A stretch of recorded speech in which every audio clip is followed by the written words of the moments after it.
What's up, everybody? I am your girl, the Princess of All. Cujo speaks. And we are here on the Good Tymez Show. Mm-hmm. And it is Good Monday, people. Today feels like a non-discriminate day. Like, don't feel like a Monday. You know what it kind of feels like? It feels like a Sunday to me. I feel like can you use normal people words? Listen. Discriminate? You just discriminate. You know what? I'm not going to take this from you today. I'm gonna set my boundaries early. Like, oh, look, can they see my screen today? Okay, no, but they can see yours. I'm letting you know now they can see your screen. Hey, look, right all here. it is me. I know, but I'm just letting you know future references. We talked about this before. We don't want to see booty cheeks on the screen. You ain't gonna see no booty cheeks. You be trying I might switch the view when I get off live though, because you never know what I'll be looking at. And then, hold on, I might be looking at pictures of bologna dip. And then a bologna dip in already? Yeah, of course. As soon as we get on air, bologna dip hops on here the first thing. Hey, also, that's love. My beautiful wife is on here, and Dan J. DeMay, husband of Kelly, has joined the chat. Hello. How do you do?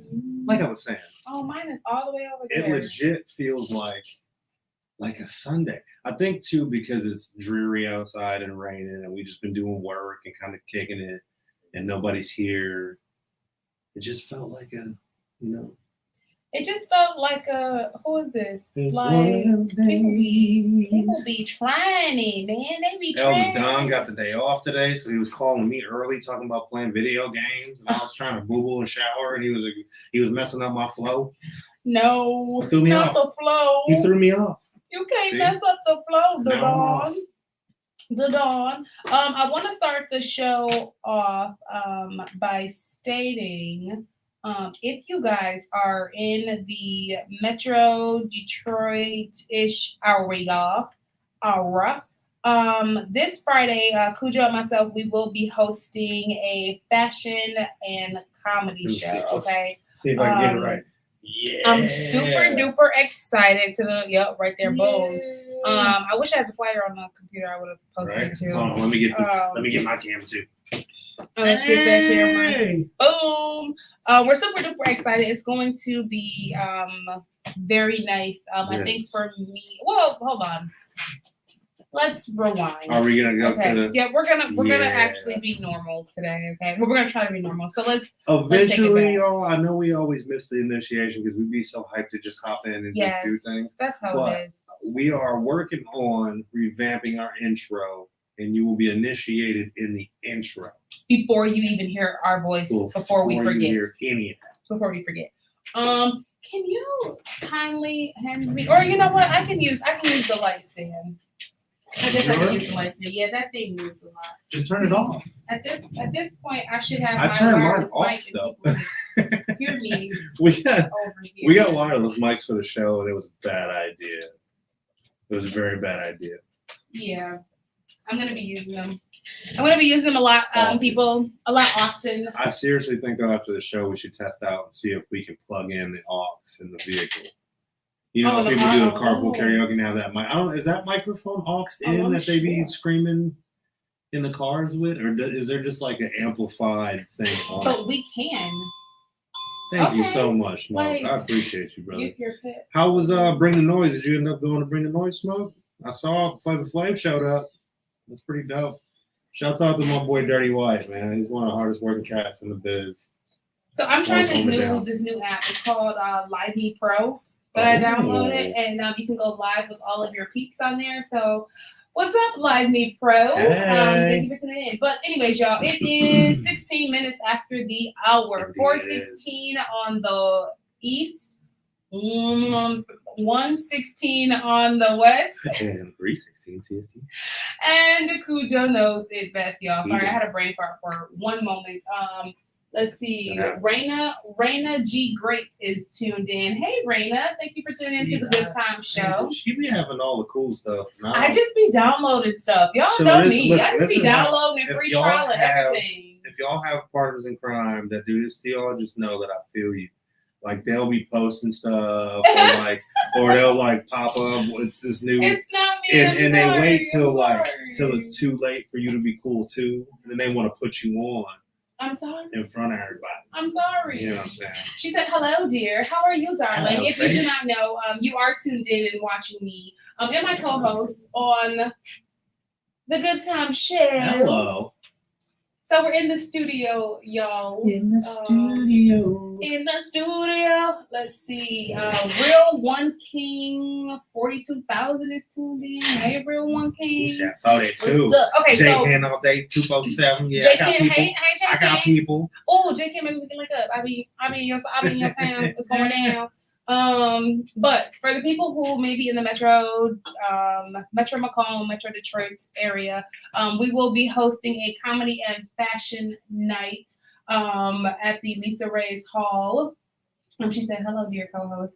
But I'm super duper excited because for me, I haven't planned an event in a really, really, really long time. And if people do not know, like, my mind and my thought process is not like everybody else's mind and thought process. Far from normal. So finally being able to, I think it's been about, I want to say about 6 years since I planned an event.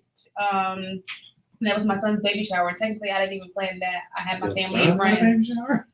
Oh, that's well, young to be I was pregnant with my son at the baby shower. But yeah, I had other people plan that. I had family and friends plan for me, so I didn't even really plan. I gave my input. But as far as like an event that we're hosting, comedy, like this is my first one in 6 years. So I'm super duper excited because if not a lot of you know, but I am very bougetto. So I like that is the perfect way to I'm very bougetto. I really enjoy like high quality things at a low cost. You know what I'm saying? I'm one of those people that I don't feel that you have to pay $2,000 for a good purse or a good shoe. You can get a $70 TJ Maxx was a human being. It would be princess. If TJ Maxx, Fashion Nova, and I don't even know what else was a person. West Coast is Ross. Yes, I'm Ross. I'm the boss. Call me Pay Ross. Pay Ross. Ain't that fun? Call me Pay Ross. Pay Ross. Hey, call me Pay Ross. You the one that made Pay Less go out of business, huh? Exactly. Yeah. Exactly. You gotta pay Ross. That's me, the boss. Okay. But yeah, so I'm super duper excited. I really hope a lot of people come out and join us. If you guys cannot make it, we will also be streaming it on 93.97 Network. So I wonder if we should do like a last minute enticement when we go do our walkthrough on Thursday. And like do like a promo video or take some pictures of it. We should. Because here's the thing, in the Metro Detroit area, there's not a lot of high quality like red carpet, black tie affairs that are being brought to people. Really not ever. And not at all. My goal in all of this, so I'm working with Lisa Ray's Hall. They're a small banquet hall that just started. And I'm wanting to find more banquet places or more event spaces or more restaurants because I want people to understand it doesn't matter the type of space that you have. Anything can be turned into luxury. Anything can be an extravaganza with a proper structure, the deliverance, and the format of it. So I'm doing this because I want people to see anything can be a luxury. Once I officially do my big launch for Indie Lux, I think I'll sponsor all events like that. Because that really is the whole basis of my brand. You know what I mean? Independent luxury. Everything can be luxurious. You don't have to be a millionaire to live a life of luxury. And that's why, for me, even doing this whole weekend, y'all, I have something going on. So I don't post too often, but literally Friday, Saturday, and Sunday, I am booked. I'm booked. She told me not even to text. But, well, actually, you'll be there at one of them. Actually, I might need you at another one too. But I figured. I was waiting. We'll see. I just call people like, "Hey, you busy? Excuse me, sir. I don't need you." My uncle got me that way. So real quick, fourth quarter training camp. Make sure you guys check that out. If you guys have kids or anything in that area, they're looking for sports. So he calls me. And I was like, oh, Ramadan will be ending. I'll be hitting you up for a training session soon. I'm like, I might come back Saturday. He's like, oh, well, I got the combine Saturday. And I was like, oh, okay, well, just let me know if you need help. He's like, well, since you said that, I need you to be there at 9 a.m. And I was like, well, like, you know what the worst thing is? I hate when people are like, this is why I never answer this question straight up. And they're like, hey, what you doing on such and such day? I never answer straight up because the second you say nothing, if they hit you with something, you can't be like, oh, I got this to do or that. Oh, I just, because they go, no, you lying. You gotta hit them with I don't know around what time. Yeah, I'll be like, I have to check, but what's up? Yep. So then if you don't want to do it, be like, yeah, let me check real quick. Yep. Go into your pretend Rolodex and fill it up with things. Fill it up. I'm busy. Fill it up in my cup. So it's when I tell y'all, it's gonna be something that I don't think anybody has seen just yet. I'm excited. I'm trying to remember the last time I was on stage. Coming out. Yeah, well, the last time we hosted was back last year for Desiree. Yeah, but it's different though. Yeah, but this is an actual show. That was a pop-up, it was incredible. Yeah. If you guys haven't, if you're in the Metro Detroit area as well, the Play Hive. Amazing place, amazing owners, amazing organization. Incredible. But that was a pop-up shop kind of thing. So it was like we were more or less mingling with everybody and kind of just keeping people rolling. Like, this is a show. We're gonna put on a show. Production. I got a dance routine for y'all. I'm just kidding. I play baseball with my kids Saturday and Sunday, and my body is paying for it. Okay. Oh man, we should do a tap dance routine. They're gonna be throwing tomatoes. Little top hat.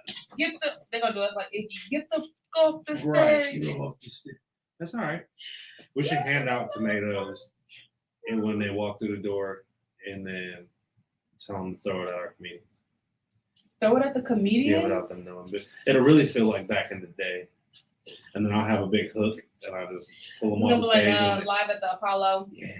The Apollo Theater. Yeah. It's going down. So I'm super duper excited. So that's Friday. And then Saturday, like I said, I'm going to be helping out with the combine, helping kids register, getting their jerseys and all that kind of stuff. And then Sunday, I have my women's event. So moms, sisters, cousin, aunties, anybody, businesswomen, non-businesswomen, dog mom, cat mom, pig mom, frog mom, whatever pet, whatever. If you're a woman, come out and enjoy 2 hours of entertainment, enjoyment, and quiet.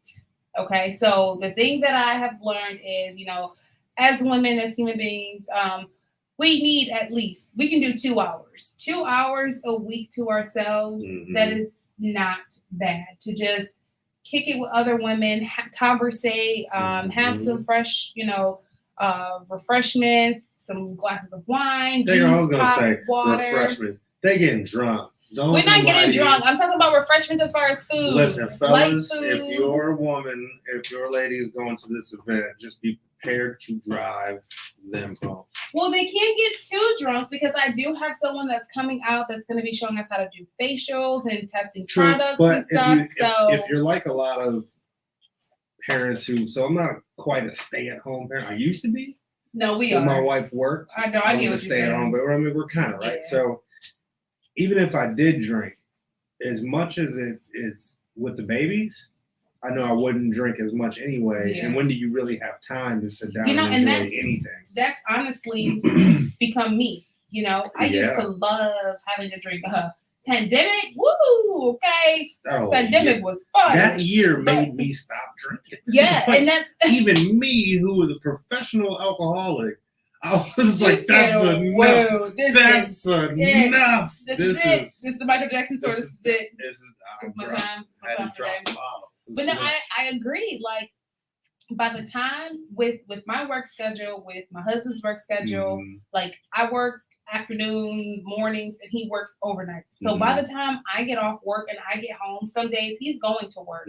Okay, I'm not going to be drinking at home by myself with my kids. That's what I'm saying. I've always been that parent that even when I only had one kid, I was that paranoid parent that was, I'm not drinking by myself with my kid. Because if anything happens, push then comes to shove, people don't understand when you got to go to that emergency room. And if you guys know my kids, we're always in an emergency room because they're crazy. Right. So let's just say when my son decided to try to shave like his dad with a razor, and slice his whole lip.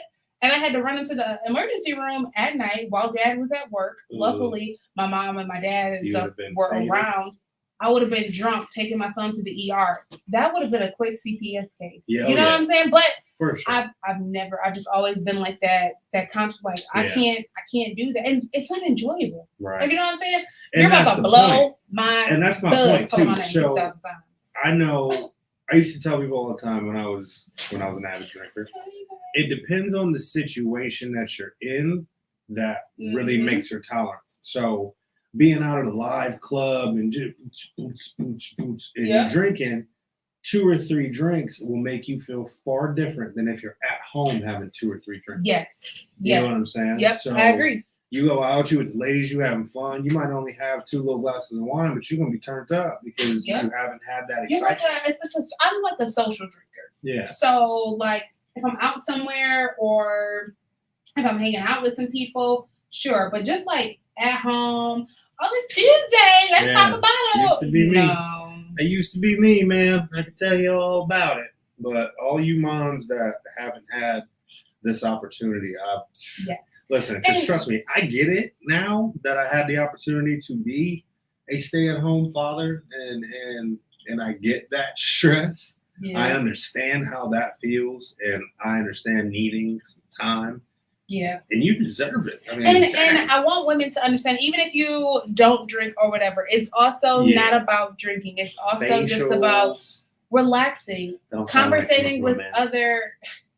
What kind of facials you doing? Conversating with other women. I don't know when the last time a lot of women even got together to have conversations with each other. You know what I'm saying? Sapphire say, once you say you're doing nothing, you're doing something. Yeah, that is true, Sapphire.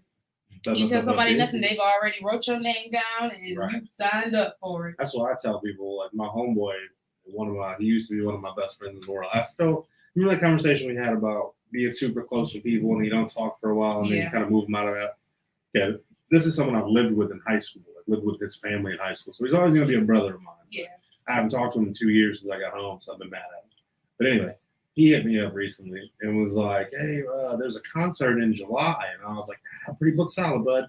I go, but let me check. Well, because the point is, I'm not going to open my availability to anybody at all. Because what if something does come up on July 9th?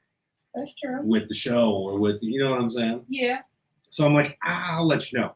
And when I say I'll let you know, like it'll probably be a couple days before. I'm like, hey, you still want to go to that thing? Because if you even remember, I seem to have opened up my days. I will be remiss if I didn't welcome in one of our favorite people on the planet. Now, Aoife. Hi, Aoife. In the building. What's up, Aoife girl? Aoife, this is Aoife. Where's Aoife from? Oh, she's in Cal. Oh, no. She wasn't Cal. She said she's in like Utah or something strange. Where are you at again, Aoife? I don't remember. Okay. She's somewhere out yonder. Okay, out yonder. She could FaceTime you in though, Aoife, if you want to jump. I thought Aoife was around the CT. No, I was gonna Idaho. say hello. Oh, Idaho. I'm just kidding. Who you calling?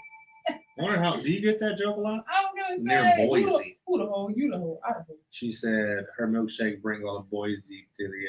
That's a good one, D. Make sure she didn't say that. I said. Oh. Just because you said, but she could have said that. She could have. She probably will say that now that I gave her. She probably would, but she'll probably say one better. Ever. Is there a lot to do in Idaho? I mean, I just kind of assume like that would be like deserted. As far as I've always heard, Boise's a decent place to be. Like, there's Boise State. Actually, that's the only thing I've ever heard about Boise. Boise State University. And potatoes. I don't know. Potatoes? Being ignorant. Yeah, Idaho potatoes. Oh, you're right. You're right. Don't. So she said outdoors grapefruit. So if you're like camping or hunting or Absolutely not. do you guys got mooses? Not the place for me. Mooses? Meese? Mice? Moose. Moose. What is the plural of moose? Moose. Is it just moose? Moose. It's mooses. No proteins. Moose tracks. That's ice cream. I don't know. Is it on? I'm thinking he's about to say mimosas at this point. I don't want none of it. I don't want no parts of none of it. Yeah, that's crazy. Idaho doesn't have a protein at all. Huh? Don't have a who? Meese. I told you. I knew it was. I know you lying and you're going to have me look stupid. But I would say meese now. But it should be. Oh. They don't have any what? No pro teams at all. What is that? No pro sports teams. Oh, protein. Like the state of Idaho. I'm thinking you're saying protein. Like they got no pro. I'm like everybody there just weak. Like stand up. Use your legs, Timmy. Use your legs. There's no protein in that entire state. I'm like, why don't they have protein? What's wrong? There's a protein deficiency in the entire state. Yeah. Nobody all over. Yeah, something about their laws there. Nobody can do anything about it. They said the governor's kid died of protein and overdose, so we just shut it down for everybody. Oh man. Nobody's alive. Proteins. Yeah. I guess. Hey, that'd be big business right there if 93.97 Network got a protein in Idaho. That'd be kind of tight. We can call it the hot. Said no protein, only potatoes. Carb load. Wait, that's a starch, right? But that's still a carb, isn't it? Carb starch. Let's go on the Idaho diet. No protein, all potatoes. I do that anyways. That'd be tight. When I go somewhere, and I'm letting people know this now, when I order my steak, my sides are normally macaroni if they have them, or fries and potatoes. I'm pretty sure there's some kind of protein in macaroni. I'm not Idaho. Probably can't. That's crazy. It's under law. So yeah, I dip my fries in my mashed potatoes. If I'm being really sad. Whoa. I think in my mind I glossed over what you actually just said. You get fries and mashed potatoes? Yep, garlic. What is the point of that? Because I like. So when you get lazy, you got to chew them. You just have to swallow it. Terrible. I just have the taste. That's too much. Now that's too much. Like even me at breakfast, if we're doing hash browns, I want to do biscuits. Depends on the day. You ain't never had a hash brown biscuit. Listen, one day, hash brown biscuit sandwich? You know I've been on my truffle kick. My truffle kick real bad, right? So you know the little hash brown patties? I love you too, Eve. I do. One day I didn't have any French fries.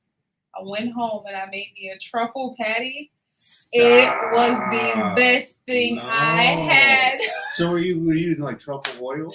Yeah. So did you fry it in the truffle oil? Nope. I just put it in the air fryer, and then when it came out the air fryer, drizzled the truffle oil on it with some Parmesan. See, like we talked about that. I don't think that would be so bad. But these restaurants, they gotta be frying it. I think they fry it in there. I don't have the money to purchase that much truffle oil. I mean, I probably do. But I mean, it's like $10 for like a bottle of truffle oil that's like this big. They're probably not frying it in there. They have to. They have to. Now they probably get it in wholesale to be able to fry it in there. They sell it to us more. It's too much. I don't think I've ever had a truffle anything that wasn't too rich, like too truffle. Yeah, even like the truffle ice cream and all that kind of stuff. Truffle ice cream? What? Yeah, you never had like the truffle ice cream, or is it turtle? Am I thinking of turtle? You think it's something different. Turtle ice cream. Because isn't truffle like it's a garlicky taste, right? At least to me, I think. I don't know, but it depends on which one. The black truffle oil is not as good as the white truffle oil. Hey now. I know. And listen, hey. When I went to the grocery store, I really tried. But I hate to say this, the dark truffle oil is so dark tasting. Stop it! You're just making it worse. It's just so black. I like white truffle again. Other truffle candy not. You're a horrible human. And I mean, you're horrible. It's just the way that the cookie crumbles, you know? It just depends on what area you get it from, you know? So, like, down Like down south, it's not. You deal with it. You tolerate the it. black truffle in the Hamptons, superb. Superb. It's very well put together. It's articulated. Are we still talking about truffle, lady? Are we? Are we not? Wow. But for a very long time, I was afraid to try truffle fries or truffle oil because of Nicki Minaj and Lil Wayne. That whole song, like visually just disgusted me. Now I knew of what truffle was before that song. Luckily, I did not, because I think it actually ruined it. I think for a lot of people. Yeah. Even to this day, when I hear somebody say it, I'm like, "Ew, you putting what on your fries? Gross." Right? Like, what kind of fries you eat? Oh, just regular. What was that song called? Wasn't it called Truffle Butter? Yeah. If you've never heard the song, if you're a fan of truffle, the edible oil / butter / isn't it a butter? What is a truffle? I don't know. Because I know in the really, really rich places, they actually like grate it on top of stuff. So I always thought that was Parmesan. So a truffle is the fruiting body of a fungus. Pretty much. You've been eating fungus this whole time, gross. In addition to... I thought it always looked like a mushroom. Yes. So it basically is a mushroom. Yeah, that's kind of, in a sense, what it looks like. Disgusting. Let's see. Never do. So that you guys can see. Gross. Now I wonder if we should ask Chef about truffles tomorrow. Yeah. Good idea. We'll ask him. Fancy. Eva says it's a fancy mushroom. Well, what makes it so fancy though? So for those of you who are watching on, it looks gross. I don't know. For those of you who are watching. Ugh. By the way, all of you guys that are on my Instagram right now, you can go to our live stream on 9397network.com, the 9397 Network app, or go to our YouTube link or my Facebook page. You can see us pretty much anywhere. If you want to see us both and whatever she's about to put on the screen, which I'm assuming is a picture of this gross ass looking truffle. First of all, the truffle, it does not look good, but I was gonna say, no, you ain't about to lie and tell these people that looks anything but disgusting. Oh wait, I don't want to leave this site. I don't want to leave. No, darling. But I gotta go right now. You know what that looks like? Shut up, Kim. Nickerson the Rand. What? My sister Kim's out here talking trash. Hi, Kimmy. No, say hi to her. It's her belated birthday. Is it? Or is that no? Is that your? That's not your sister. My sister Tiffany. This is my friend's sister. You should have said that. Fugly face. You said I got a fugly face. Thanks. I'm beautiful. Fugly face. I'm sexy and you know it. All right, sorry y'all. It took me some time to get this truffle because I had to do it the right way. But this is what a truffle looks like if you guys are watching on Instagram or Insta, Facebook, wherever. Instabook. That looks like some. Here, y'all want to see what back up? That look like some. Oh, sorry. Oh. The neck gross. That looks gross. And like, it looks like nuts. That's what I was just about to say. It looks like a sack. It looks like a testicle sack. Is what that looks like. It looks. So imagine somebody bringing that over to your table when you're about to eat. Like, but they don't bring it like that. In expensive restaurants, they do. Oh, see, and they grate it right over your food. And then those are like the thinner. That's gross. That looks like an infectious disease. Yeah, I don't want that in my face. I'd rather just have the flavoring, like soak it, whatever y'all do to break it down. Break it down now. That's so gross. Because I don't want that. Gross. Oh, but white truffle is different. That's the black truffle. Look pretty? They make it look all pretty and like put a bow tie on it. I'm about to show y'all. Probably got a real high price for it. Huh? Shut your mouth. There's different forms of truffle. Oh, that's a good one that shows all of them. Oh. Let's look at it. That's so cool. That look like brains.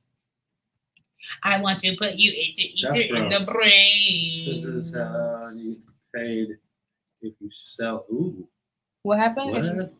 What? So Mick said they're expensive as hell, and you get paid bank if you sell them to restaurants. Oh, I bet. Yeah, because so what I want to know this is the white truffle oil that or looks truffle. like what is it?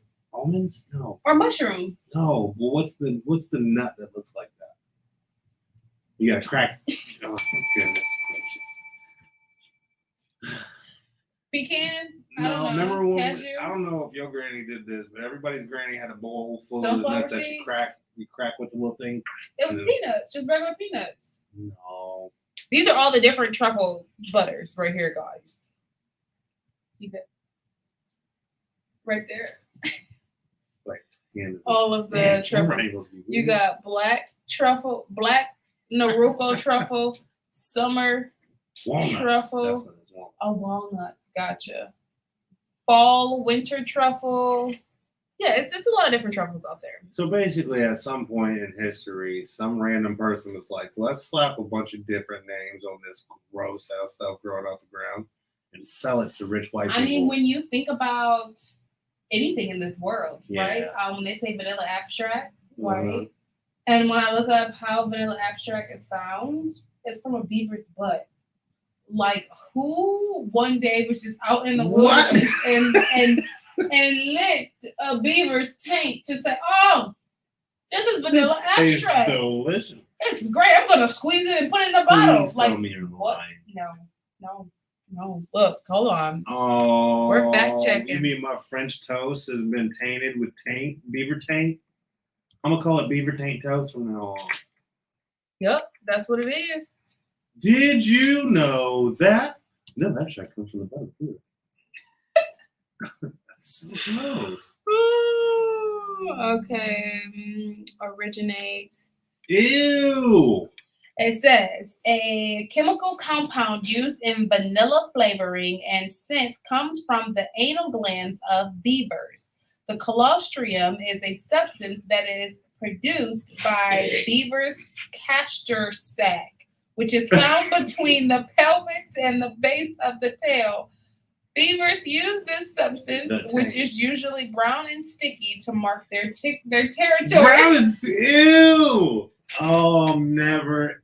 Oh. Never, ever again. So if you're just joining us, Jules, we're talking about beaver butts and vanilla extract. I'm telling y'all, when we start looking up like flavorings of where they come from. Time out. Nope, don't even. I'm stuck on this right here. How long have you known this? For a very long time. Have you had vanilla extract since you've known this? Knowingly, no, but I believe my grandma and them on Thanksgiving, knowingly, like on Thanksgiving, I think like they put that in like their foods and stuff like that. My mom puts it in her sweet potatoes and stuff like that. That's disgusting. Yeah. Is anybody else on here did not know that and is going to continue to use this beaver butt juice? Beaver butt. And I've also heard that strawberry dye comes from, let me make sure. I heard that it comes from like ladybugs, but like they ladybugs have butts. They smash them. Oh no! See, now you lying. Hold on. No. Let me. Dan, okay. Here, Dan. So Dan's wife Kelly is the reason why my household now called jeans hard pants. So hard pants. Yes, hard pants. In my household now, they're called hard pants. And as soon as we get home, taking off these hard pants because they're not sweatpants, they're not soft, comfy pants. They're hard jean pants, and I love it. So that is now a mainstay. So Dan, if you are going, he said it ain't gonna stop me. If you're going to continue to use this substance, you have to call it beaver butt juice or something to that effect. Beaver nut. Beaver nut. Nut butt. Butt nut. Beaver butt nut. You want beaver butt nut in your French toast? Okay, so it's not It's not. The death of ladybugs. It's not ladybugs. It's another bug. So, F that bug. It is a ladybug. Cool. A Cornish heel insect is where the red dye comes from when you smash them. Well. So when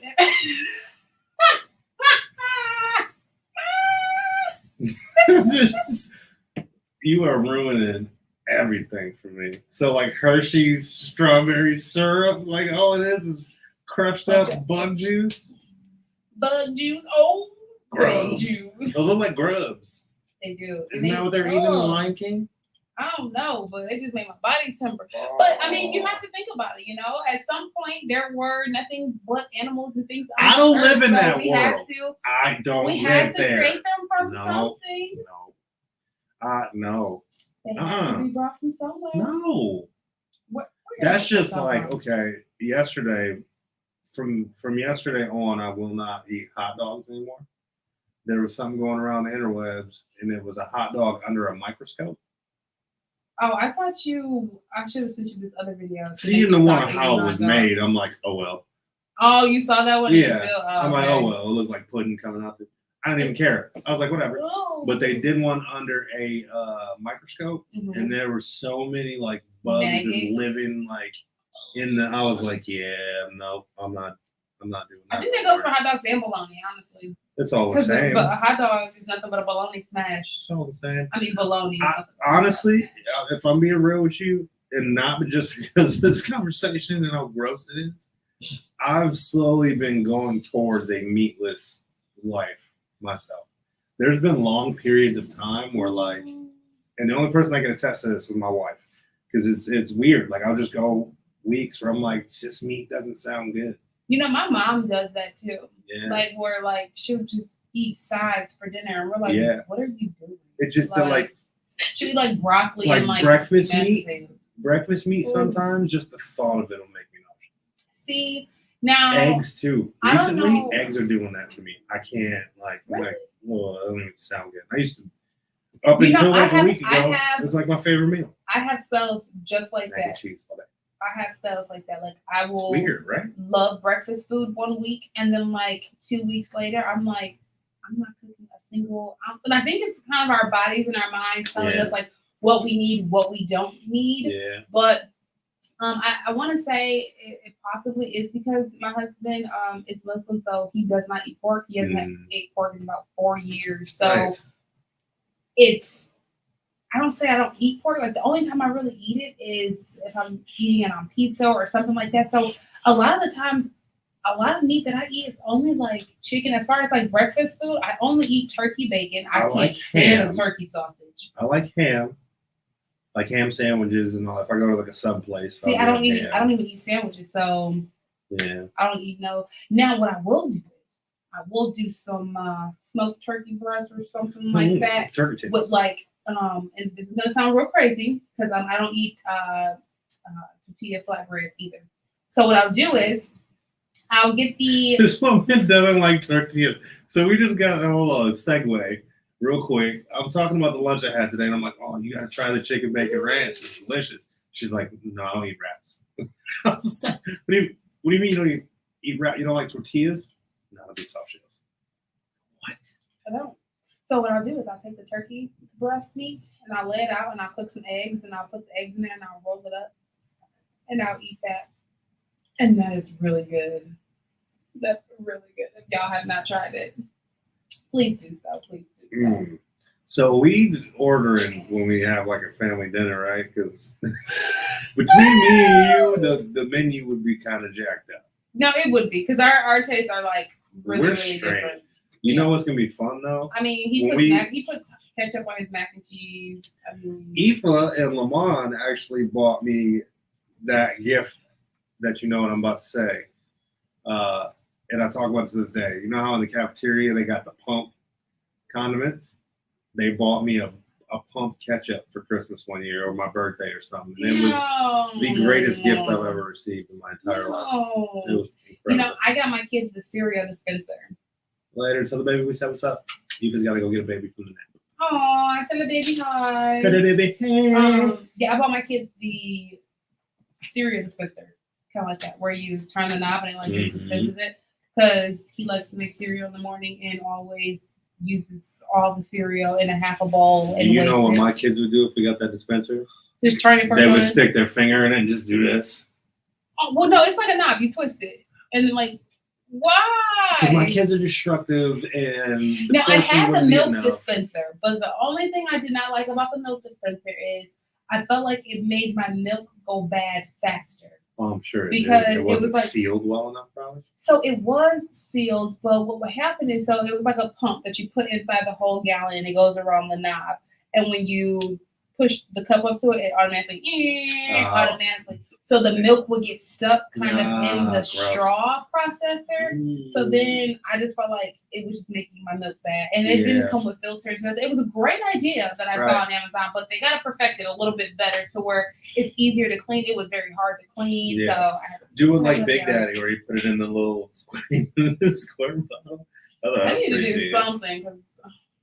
I know. See, we got that. It'll be so easy. It's so easy, but so hard to come up with those little innovative, tiny little ideas that just make life so much simpler for you. Yeah. But there's a billion things that are yet to be created to make life easier. Think about it.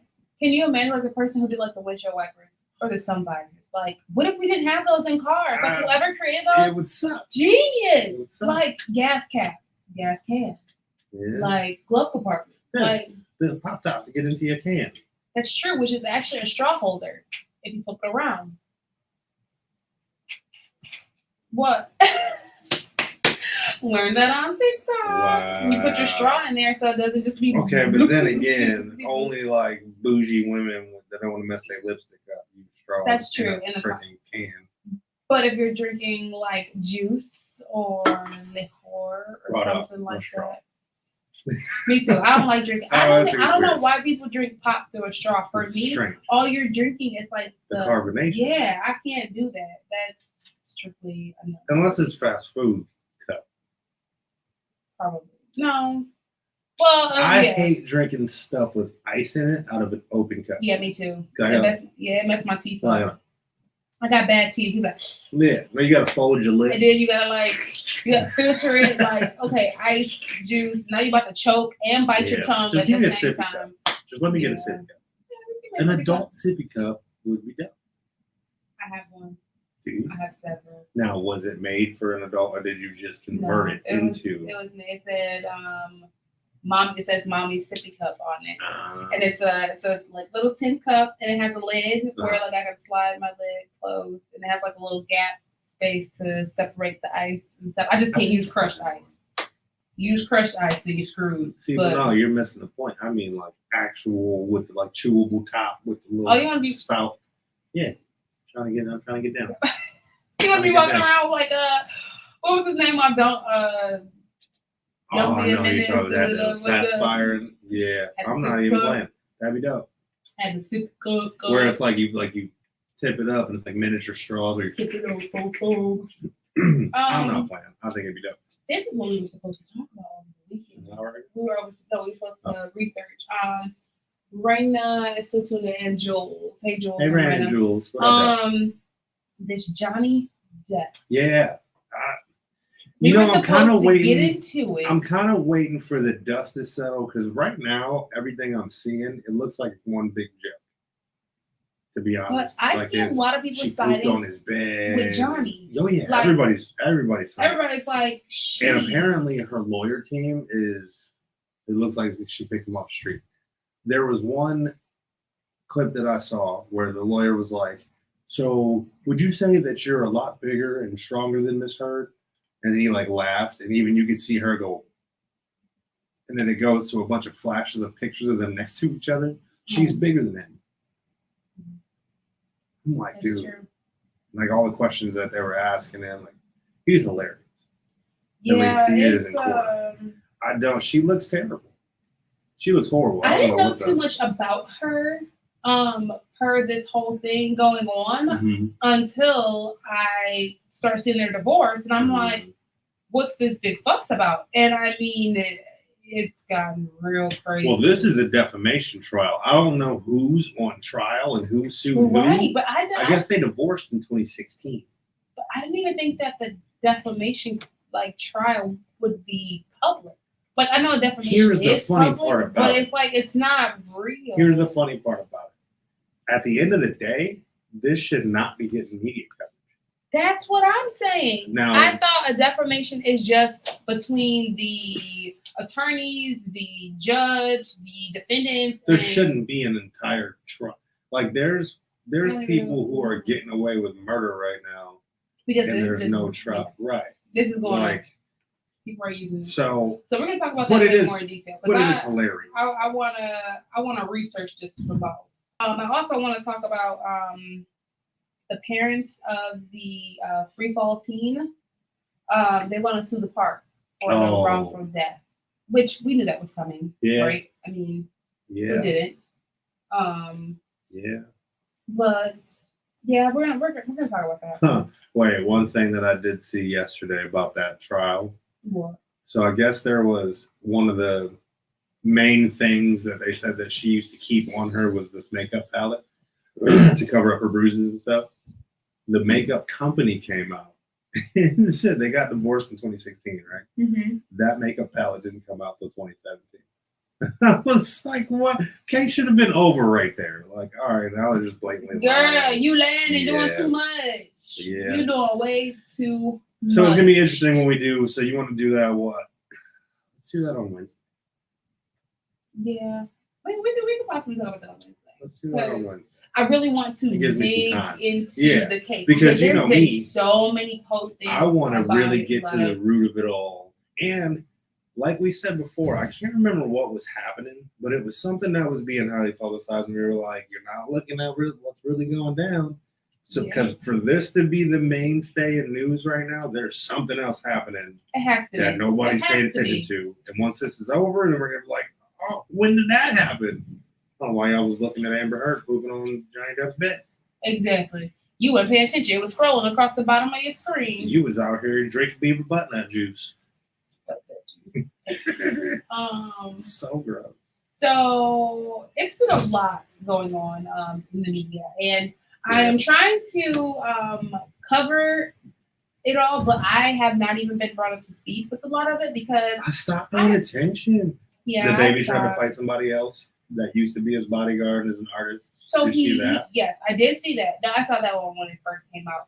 But I also see this new footage that is resurfacing of the Walmart shooting that he did, really? and it's saying like, was it really self-defense? Like the footage, the video has came out, and from this angle that I am previewing, I haven't seen that one yet. It looks like the baby ran up on that person, you know, and then they were tussling or whatnot. But this is my thing. Even with him trying to fight the bodyguard or whatever the case may be, if someone says something to you, that does not give you the right to hit them. Not at all.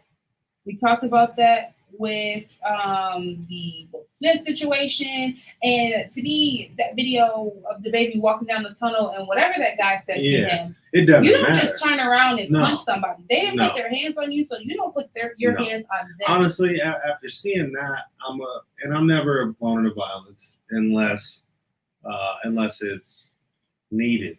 And in this situation, I feel like somebody needed to tap baby ass. That's not what that sounded. That didn't sound. Somebody need to put the paws on him. No, I agree. Put the paws on him. I agree. He getting too big for his britches. When he shot dude at his house to make a video to let him live, it was all. Yeah. Now you're just doing too much. Even this Walmart video, like it looked like he shot him because he was getting beat up. Like, so, I mean, yeah, you can say that it's self-defense, but, I mean... Shouldn't have got beat up. Them tussling, like, that does... And I don't even see his kid. Remember he said he shot the person at Walmart because they were doing something about his kid or something like that. And, I mean, this footage is... I mean, this video is very... Grainy. No, it's just, like, all over the place. But, no, I completely agree with you. You know, to a certain point, I think he is getting too out of hand because it's been publicized. He's starting to feel untouchable.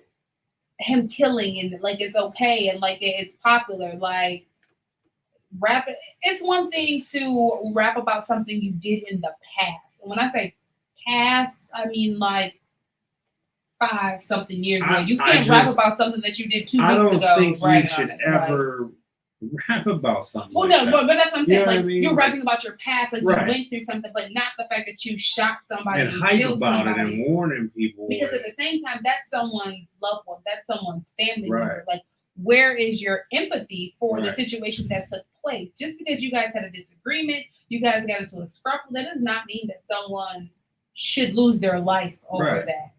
That to me is just redundant. Everybody thought Craig's Daddy on Friday was lame. I understand, fully understand now what he was saying. Because I mean, I don't know. I feel like there's this generation is the pick up a gun and shoot generation. Don't nobody want to fight. So it's ridiculous. In turn, to me, I feel like you don't really have beef with somebody if you don't want to beat them down bad. You know what I'm saying? If you just want to shoot somebody, you're scared of that person. Yeah, you clearly know that they are bigger and better than you. Yeah, you are in fear. Look at it on your computer. So but you know, I'm looking at it. I just feel like people tear themselves down themselves. You know what I'm saying? Like, no matter what people want to say, but corporate industry and business execs and people of high statures and money don't like being around or dealing with situations like this. You know what I'm saying? Like, the baby, you will kill your own career before it can even go anywhere. You know what I'm saying? Like, to always be in the media over a fight, a tussle, a shooting, a this, that does not look good on your reputation. I'm sorry. It don't matter how good your team is. People are going to start exiling you. Like, yeah, Death Row is very popular, but people knew that Death Row came with threats. And certain people just didn't want to book them or deal with them because they didn't want to deal with that. You know what I'm saying? Not saying that there weren't talented artists or any of that stuff, but people value their lives, you know? Yeah. You shouldn't have to. I just watched that Walmart video. It's like all over the place, you know. Like, it sucks. Yeah, I just. And then the video below, you're walking down the tunnel, somebody says something, you just turn around and cell phone and punch him like. Right. So now, in a matter of a year, you fought your ex's boyfriend or brother in a bowling alley, which you really did her wrong as far as posting all that, saying what you was saying, whatever. So that happens where it wasn't even a one-on-one. You know, jump dude on a slippery bowling alley. Yeah. Then you shoot somebody at your house, which I wish I could give him kudos for that, but I can't because how he in turn went and posted and did it. Okay, now you swinging on somebody that used to protect you apparently, and now he's an artist or whatever the case. Like, who are you so mad at, dog? You're successful. Wait. We're forgetting about the fact that he almost got canceled for his homophobic rant. Don't forget about that. Yeah, he did. Do you think that started his anger and now he's just beating everybody up? Because I remember the Walmart thing happened and he had talked about it or whatever, but it wasn't like he was always talking about it. But now once that thing happened, it feels like he wants to turn into the anybody say anything, like, I'm gonna beat you. Yeah, macho Randy Savage. Like, bro, what are you doing? You would think he would go the opposite way after something insensitive like that. Which is why I'm like, to a certain extent, people with money don't want to deal with that. You are a hazard. Okay. Now, I don't know though, because you have to look at the state of the game right now, right?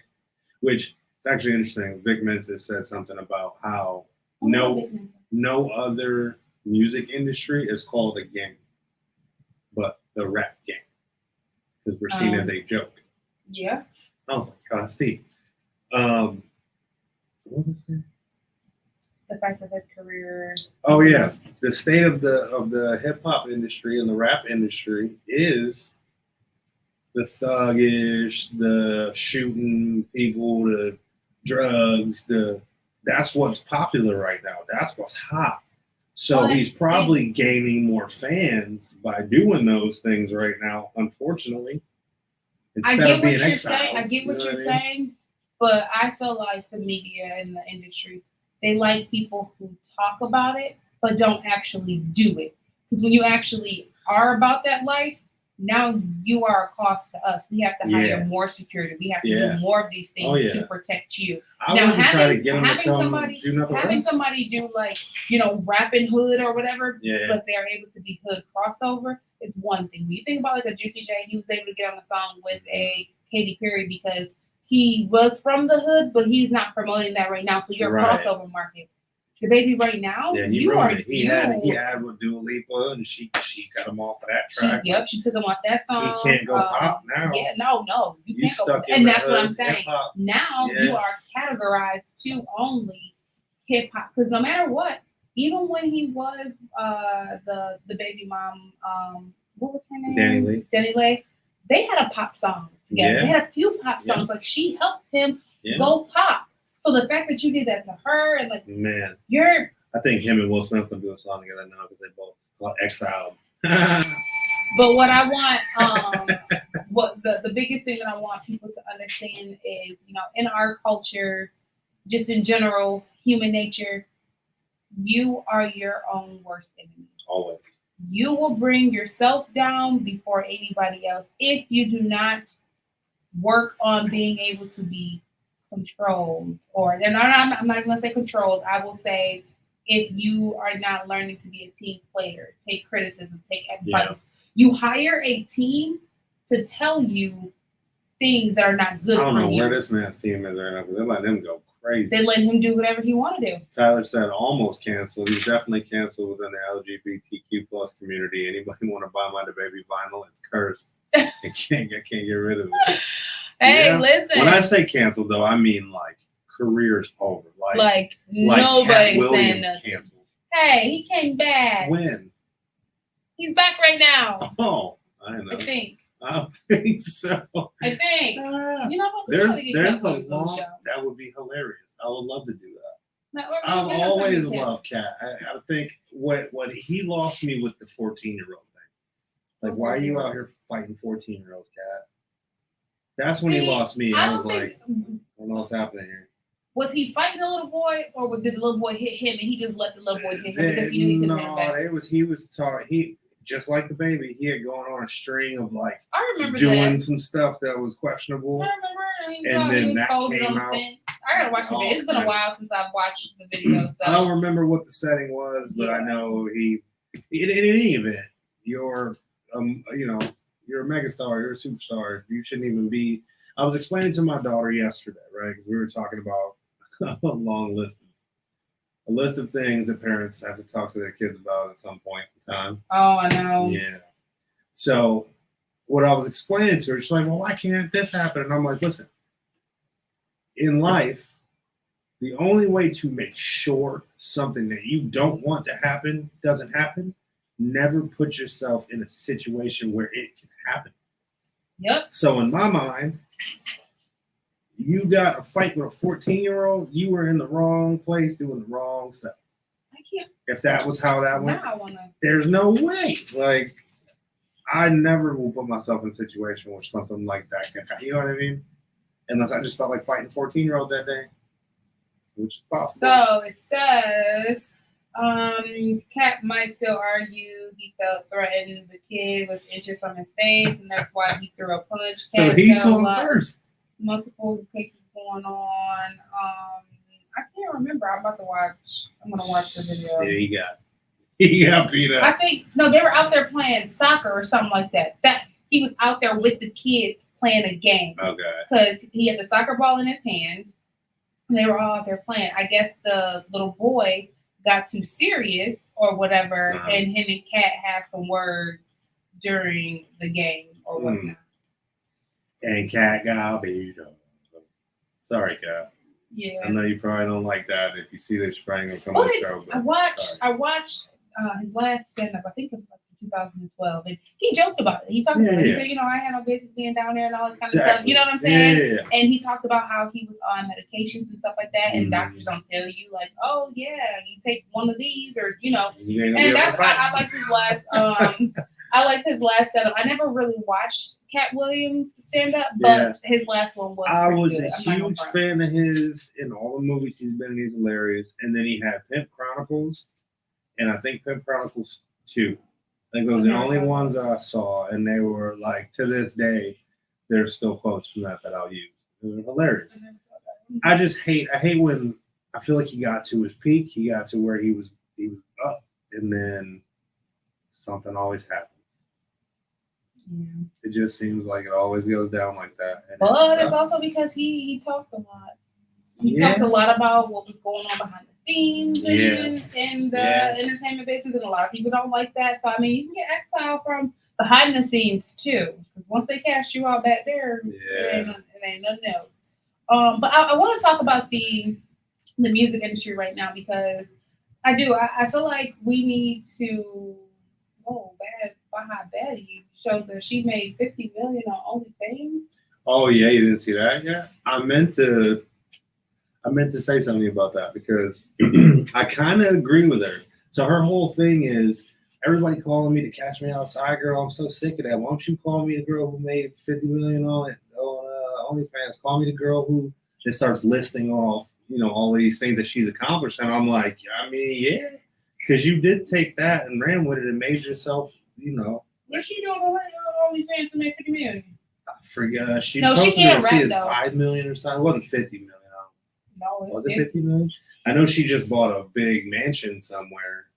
I'm gonna go into that a little bit later. Yeah. But I said I was gonna do it on OnlyFans, but not for that reason. I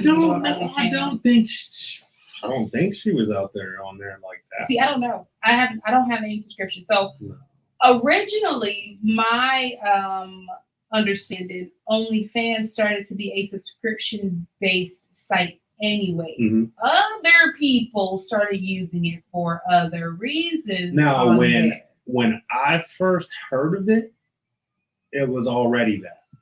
Oh, okay. So by the time it had blown up to any kind of notoriety, people were already doing that on it. And what I've always said this, if I do an OnlyFans, it would be information based.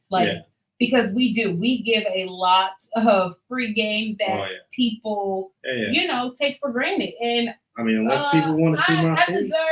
Y'all want to see my feet? I'll start OnlyFans. I'll watch my big toe. But yeah, I feel like I deserve, to be paid for some of the knowledge that I give to people. I do have a business consulting firm, and who do you think that you are just to get that knowledge for free? Yeah. Anywho, I want to discuss this entertainment industry right now, because these rappers out here are in jail for doing big things, and I really want women, and I'm saying women because we are the most ones that's being trafficked right now. Yeah. Okay. So MTV, Making the Band, Chopper, arrested for sex trafficking. Former MTV Making the Band star Chopper has been busted for sex trafficking, with law enforcement accusing him of being a pimp. Chopper was arrested earlier this month in Maryland, and he's being extradited to Las Vegas to face the trafficking charges in Sin City, according to legal docs obtained by an undercover vice detective in Nevada. Posing as a sex worker, Chopper directed messaged them on Instagram and a parent to offer them money through prostitution. The undercover cop says, they searched his IG account and noticed several posts related to prostitution and pimping, including posts where Chopper flaunted wealth and made references to being a pimp, including one image where he's inside of a plane on a phone alongside the caption saying, sending them with money on his ear. But I mean, that's why you gotta be careful with these captions that you posted on here, y'all. But in the docs, the undercover cop says that they, launched an investigation into Chopper right after seeing that social media, was evidence to the trafficking and things like that. The undercover cop says that they called, the Chopper called them and bragged about, frequent travel and having 7 homes across the country, including one in Las Vegas, while telling the undercover cop that it was not safe to do business because they were cracking down in Vegas. So he told them, look, it's not safe for us to do business in here because they're cracking down. Meanwhile, this is the leak. Understand what? Like, So it says from the undercover cop, they say that they stalled by telling Chopper that they were scared to leave home, with Chopper trying to verbally force them to, take that trip, getting angry and demanding a $2,000 fee. Between all the alleged social media posts, direct messages, phone calls, and fee demand, they said that that's enough evidence to bring him in with a felony of sex trafficking. So it's just crazy. And he's not the only one, because there's another rapper, Cash Out. I don't know how many people remember him being an artist.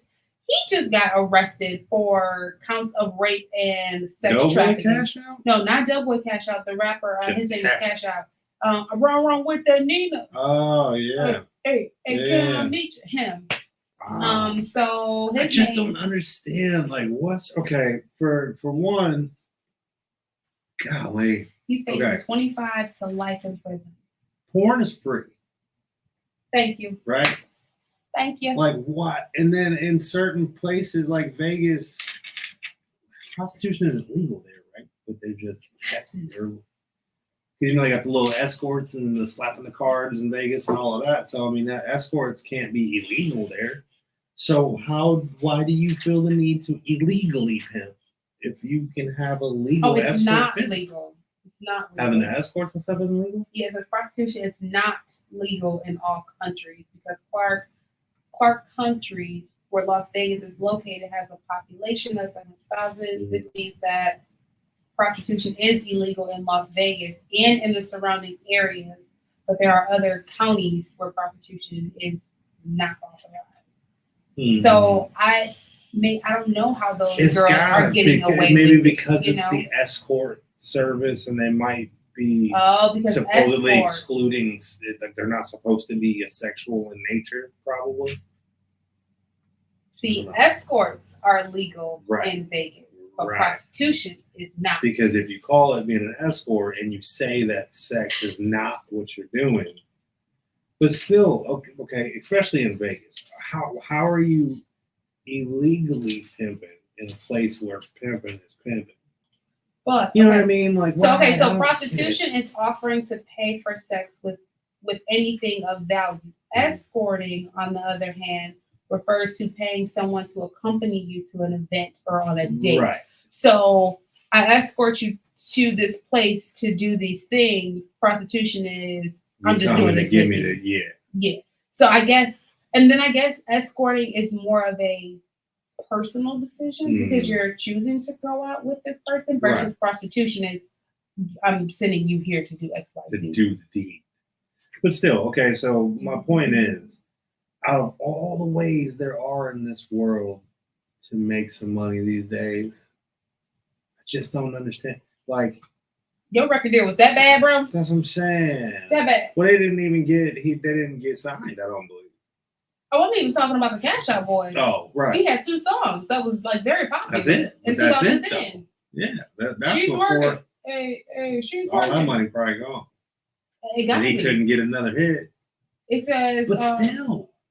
It says Cash Out and 5 other individuals in the 41 courts indictment that includes allegations of rape, aggregated sodomy, human trafficking, and holding victims at gunpoint. Bro, what is wrong with you? See? They're facing up to 25 years. Sex, man, it's all about. According to the prosecutors, he and others used a hotel room near Fulton Boulevard and a residence in city's Carroll Heights neighborhood to carry out these crimes. Soon to be, he took to Instagram, of course. Cash Out did? Yeah, with Instagram, the Lord says, I am the one who strengthens you. Boy! Oh, I hate that. Boy! See? If you was using that to begin with, you would be in a situation. Don't you bring up the Lord. I had such a problem with religion? Don't you bring the Lord. You are going to court for rape, sodomy, holding people forget, and you want to bring up the Lord? Shame on you. Shame. Talking about something. Why should you fear mortals who are no more enduring than grass? Have you forgotten? Boy, I'm not even about to read this because I can go upside your head. Do not, and this is why I tell you, when people are innocent, they don't have to do all of this. You know what I'm saying? Innocent, it's gonna prove itself. It's gonna show out. Okay. When the light is at the end of that tunnel, you see it. Mm. But when you are guilty, you know you're wrong, and you try not to go to jail just because you don't want to go to jail, and you're trying to save your little image of whatever you have. You post things like this and you say stuff like that, and it's ridiculous. But at the end of the day, you're gonna have to meet your maker with your decisions. I don't care what you post on Instagram. Oh, yeah. Please do not bring the Lord's name into anything that you are out here doing wrong. You know when you are wrong, okay? Men and women, we have to start taking accountability for the things that we do. We know when we make somebody feel uncomfortable. You know when you feel an uncomfortable vibe, okay? Yeah. If you sit in a barber chair, you can feel when he cut that patch in the back of your head, right? You can feel the energy. When you're sitting in that chair and she's doing your hair, you can tell when she snipped too much or she burnt your hair because you can feel that energy. So you can't tell me that when it comes to people being in a one-on-one type of closeness, you can't tell when someone is feeling uncomfortable or someone really wants to leave. Who are you to pressure anybody to do something that they do not want to do? That's where I'm saying this entertainment industry, women have to be careful because girls and these women that are going to these events and meeting these men, like, y'all are becoming so factuated with the money, the diamond, the this, or them making you feel like you're something. You're willing to deal with anything and put yourself in dangerous situations just to be around somebody who's probably really broke. Yeah. Probably ain't even got it. And just because they say, oh, dang, Mom, you look good. You feel like you got to give him a time of day? Honestly, like, it's drugs, sex, and money really are the three most evil things on this planet. Because if you look at all the evil and bad that happens in this world and tell me one of those three things isn't involved 99% of the time. Whoa. Yeah. I don't know if y'all can hear that. I'm sure you could. Hopefully that ambulance is coming to get whoever that is. Because it sounds that was treacherous. But honestly, tell me that sex, drugs, or money is it involved? Mm-hmm. Let me know. Like, oh yeah. I want y'all to actually like go pick something in the news and tell me one of those three things wasn't involved. Yeah. I mean, that's the reality of it, you know. Earthquakes, money. Tornadoes, sex. All of it. And rain, money too. Drugs. Something's on drugs. Something's on drugs. Yeah, I want our women to do better at protecting ourselves, okay? The last three men that we just talked about in the news, the baby, Choppa, and Cash Out, I want to protect our women from people like them. Please. The baby who is just very toxic, and you still have women that's like, oh, I still love him. Gonna say, I still date him. That's my husband. All three of those men, still to this day, I guarantee you have women that are either going to try to go bail them out or see him in jail or write them letters. And you wonder why you can't find a man. That's like the women that write serial killers and end up marrying serial killers while they're in jail. Like, what is that's like the woman who married Nancy?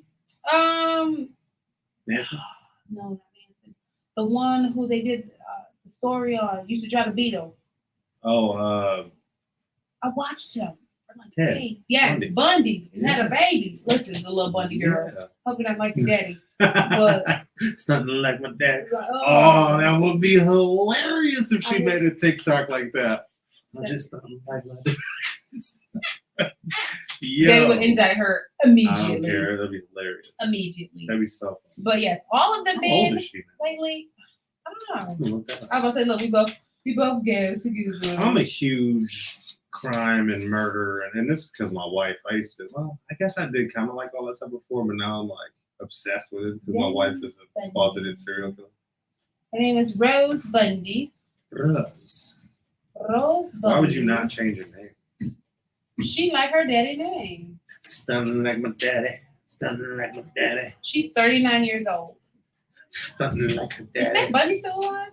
No, he got. Oh, he got the electric chair? Oh, he did. Yeah. Oh, it was a couple of years since. I remember that. She was born in 82. What year? Did he die? I don't remember when he cried. Oh no, she did change her name.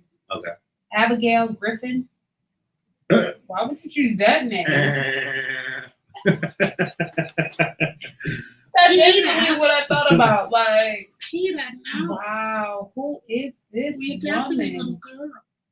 Who is this? Wow. No, there's not even want to look. Ooh, hello. Oh, they can see me talking about people. That's what you get. You was worried about them seeing my phone. You the one. You. But anyways, yeah. So women, I want to protect us from men like that. Okay.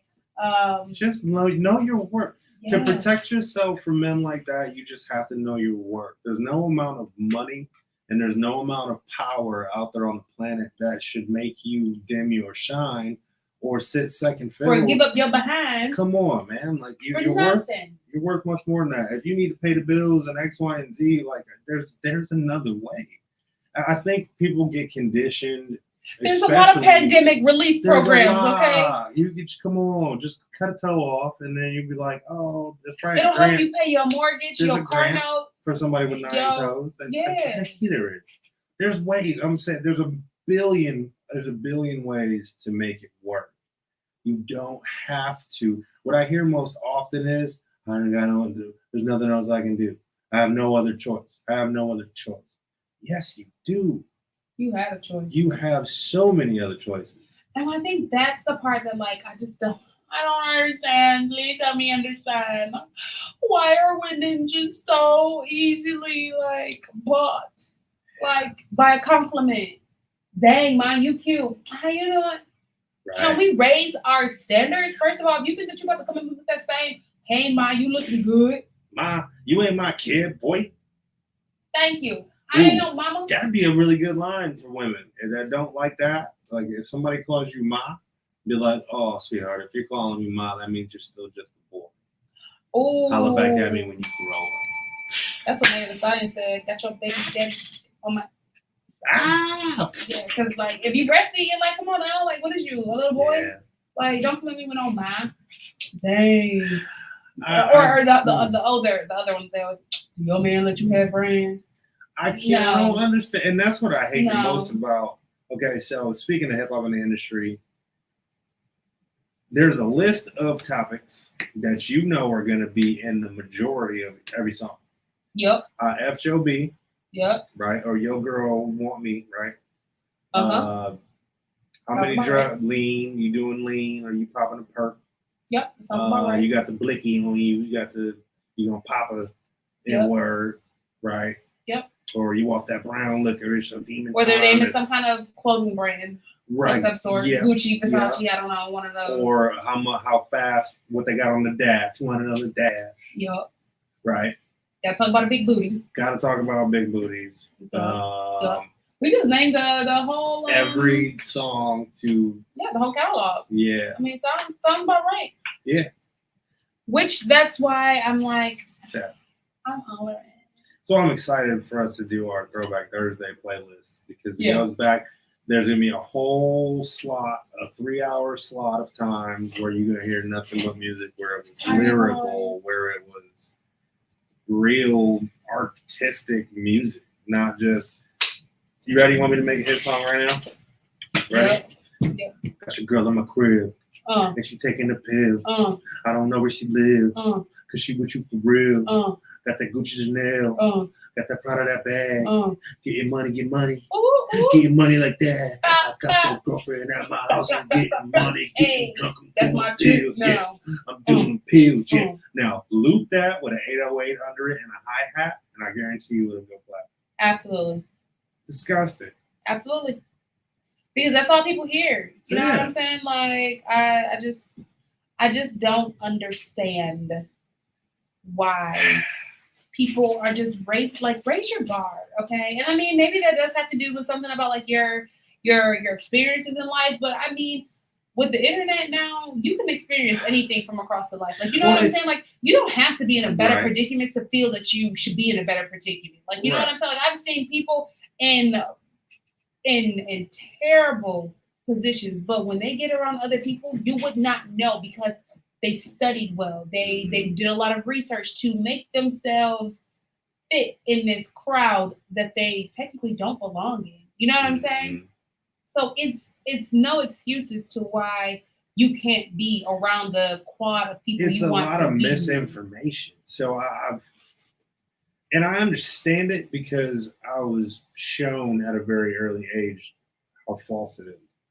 People in certain demographics in different geographical locations are made to feel like it costs too much or you have to be a certain kind of person to be anywhere but that place.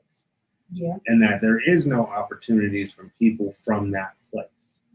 Yeah. As if they're different than any other human being on this planet. Now, I think, and there's a lot of people that'll blame it on those people, right? So like, oh, because you're from here, so you're not good enough. You're not this, you're not that. And they ingrain that into these people's heads. Yeah. They dehumanize them so much that they feel like they're a different breed of human caged into an area without a cage. But then it's also like we have social media enough to be able to look up more than what's in our cage. Right, but it becomes a defense mechanism to be proud to be in that cage. So now it's cool that you're from there because can't nobody come down here. You got to check in when you come through here. Da, da, da, da, da. Yeah. As a defense mechanism to make it feel like this sense of pride when really it's all despair. And because since you you supposedly can't leave, we're gonna make sure you can't come here. As if anybody wants to go there in the first place. Nobody wants to go in the first place. Like, everybody talks about O Block in Chicago. I don't want to go to no O Block. I don't want to go to O Block, C Block, D Block. Yeah, like, I don't get why that's cool because it's gangsta. That's what killers be over here. All right, well, all of y'all can stay right where you at. Just like they designed for you, stay right there and kill each other. That's what it was designed for. And that's why they hyped you up. Was it sad? Let me see. A state. It's not cool, man. But I'm checking to see what state it was. I believe Ohio. Ohio will become the 23rd state to allow people to carry a concealed firearm without a permit or training. Nice. So Ohio's lawless anyway. There's a lot of places. Let me tell you. Okay, so permitless carry states. Let me tell y'all. So y'all can be careful because Lonnie Love from The Real, she posted a video of this guy who they used to be. They used to be real. I'm so sorry. That's so bold. But she posted this video of this guy who was going into another guy's home. Clearly, you can tell that it was about to be a setup. The guy was getting ready to rob him. Like, he was getting ready to take his gun out, and as he was doing that and walking up to the guy, the other guy pulled out his gun and was about to, like, fire off. Murderize. And then you saw the guy, like, kind of laugh, like, oh, snap, and, like, take off running. I didn't see the whole video, but I seen him, like, cheesing. Yeah, he was, like, cheesing and, like, took off running. And it's just, like, as much as people travel and go and do these things, we need to know what cities are permitless carry states where you can, because we need to protect ourselves. Because in that instance, yes, that worked because he was armed. But what if he was not? Yeah. You know what I'm saying? Passing these type of laws, now you're giving people the right to just go buy guns. Because it's backwards. It's backwards how gun laws work. Because they stop. Okay, how do I say this without? In a lot of cases, it stops you from being able to defend yourself. Because criminals aren't going to follow the law no matter what. Like, tougher gun laws. They're not going to the store and purchasing these. They're getting them off the streets anyway. Your laws aren't going to do nothing for people. But just make it right. But just make it more righteous for them. Protect myself. Yes. When I got home from overseas and all of that, I was told that I wouldn't be able to have a concealed carry permit because I have PTSD. How does it make sense that someone whose job was to be trained and proficient in firearms, you can't even use them, but now you I'm can not allowed? Well, technically, if certain states, you can, right? Because you can be permitless. So now think about a lot of vets and stuff like that. But think about vets like that who are not healed from their PTSD Right. and are technically not supposed to have one They're for gonna go get medical one. reasons. They're gonna get one anyway. But now they can because it's permitless. Right. Here's the point to it all. That I think people Like, what are we doing here? people get so wrapped up in politics and the argumentative side of things and law and this, that, and the other thing. Laws aren't made for criminals. Laws are made for law-abiding citizens. Criminals do what? Break laws, right? So what do you think? There's some new legislation that's going to come out all of a sudden. I'm like, oh man, guys, they got us. Oh, they wrote it down. Now we can't do that no more. At least if it was a criminal, like at least if they got caught, there were repercussions to them having this because they weren't supposed to have it. Now that you have these laws to where they don't even have to have, they can just be criminals and be criminals. There's going to be no repercussions. If they break the law, that law that they broke should still come down on them, regardless of where or how if they legally got the firearm or not. But I guess my biggest fear now is the justice system already was not prosecuting enough people who were, in Right. bad situations. Now I just feel like the violence is going to go up even more. How are they going to be able to prosecute all these people? I feel like more people will get shot. That's what I'm saying. Not necessarily How they gonna get even. caught? Yeah, I mean, yeah. If justice everybody system just is like- stops, if everybody just stopped being. Now, when I read off these states, okay, I want y'all to, in your mind, think of the states that I'm about to say.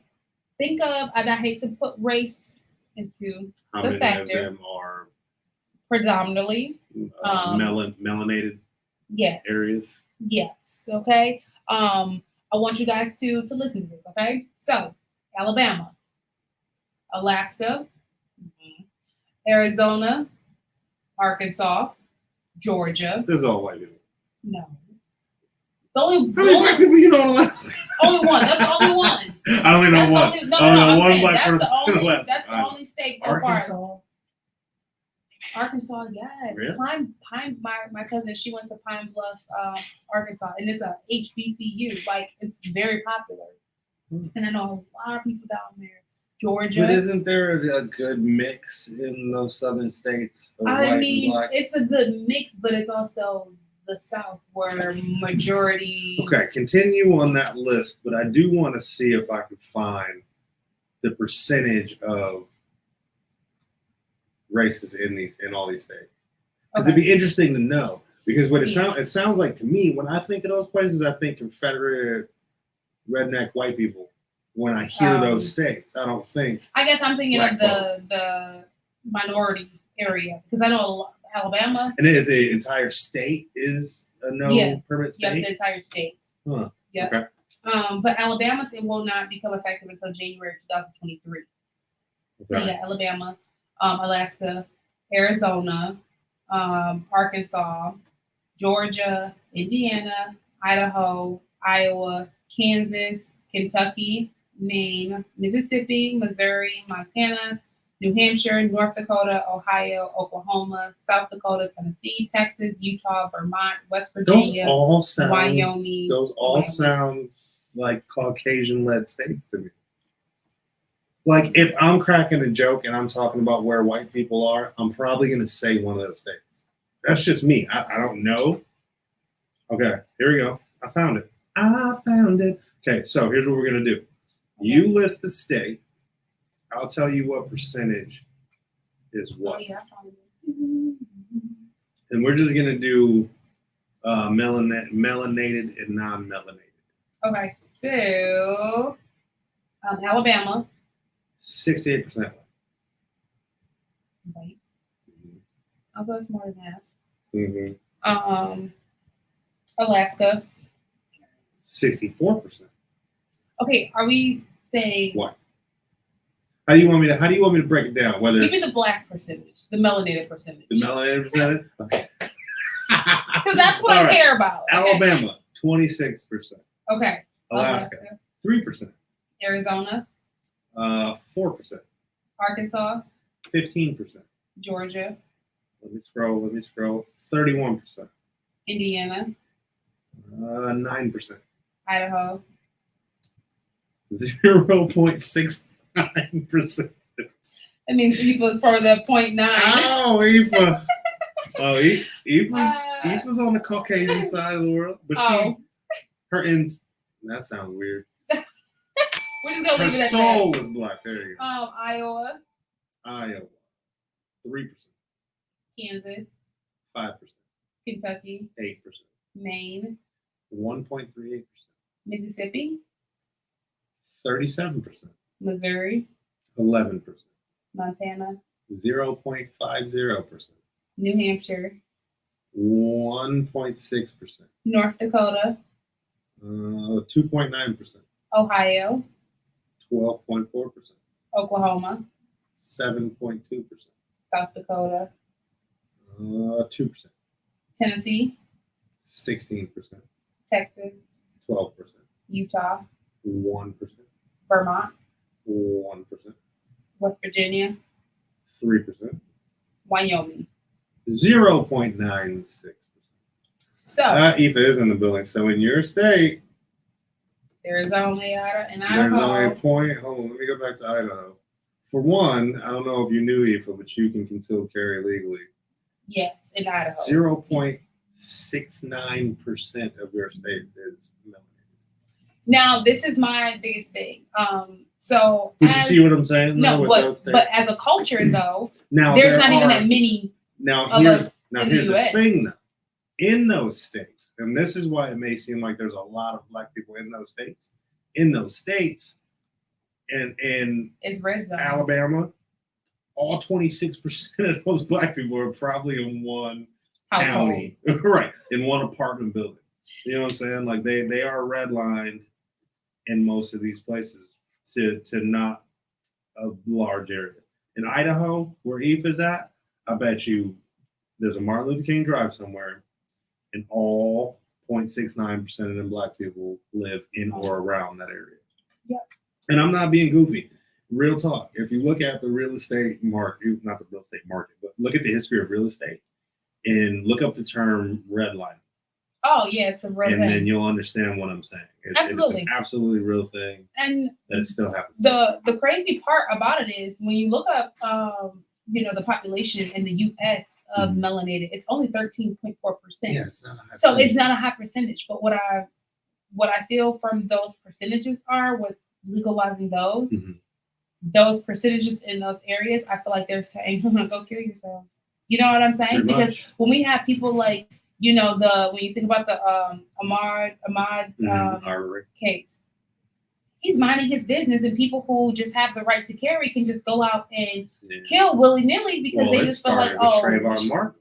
It started with Trayvon Martin. I mean, obviously it started way before that, but when it became popular in our day and age, when the media started picking up this kind of action, it was Trayvon Martin. I don't even like saying old dude's name because I don't even want to give him no. Me neither.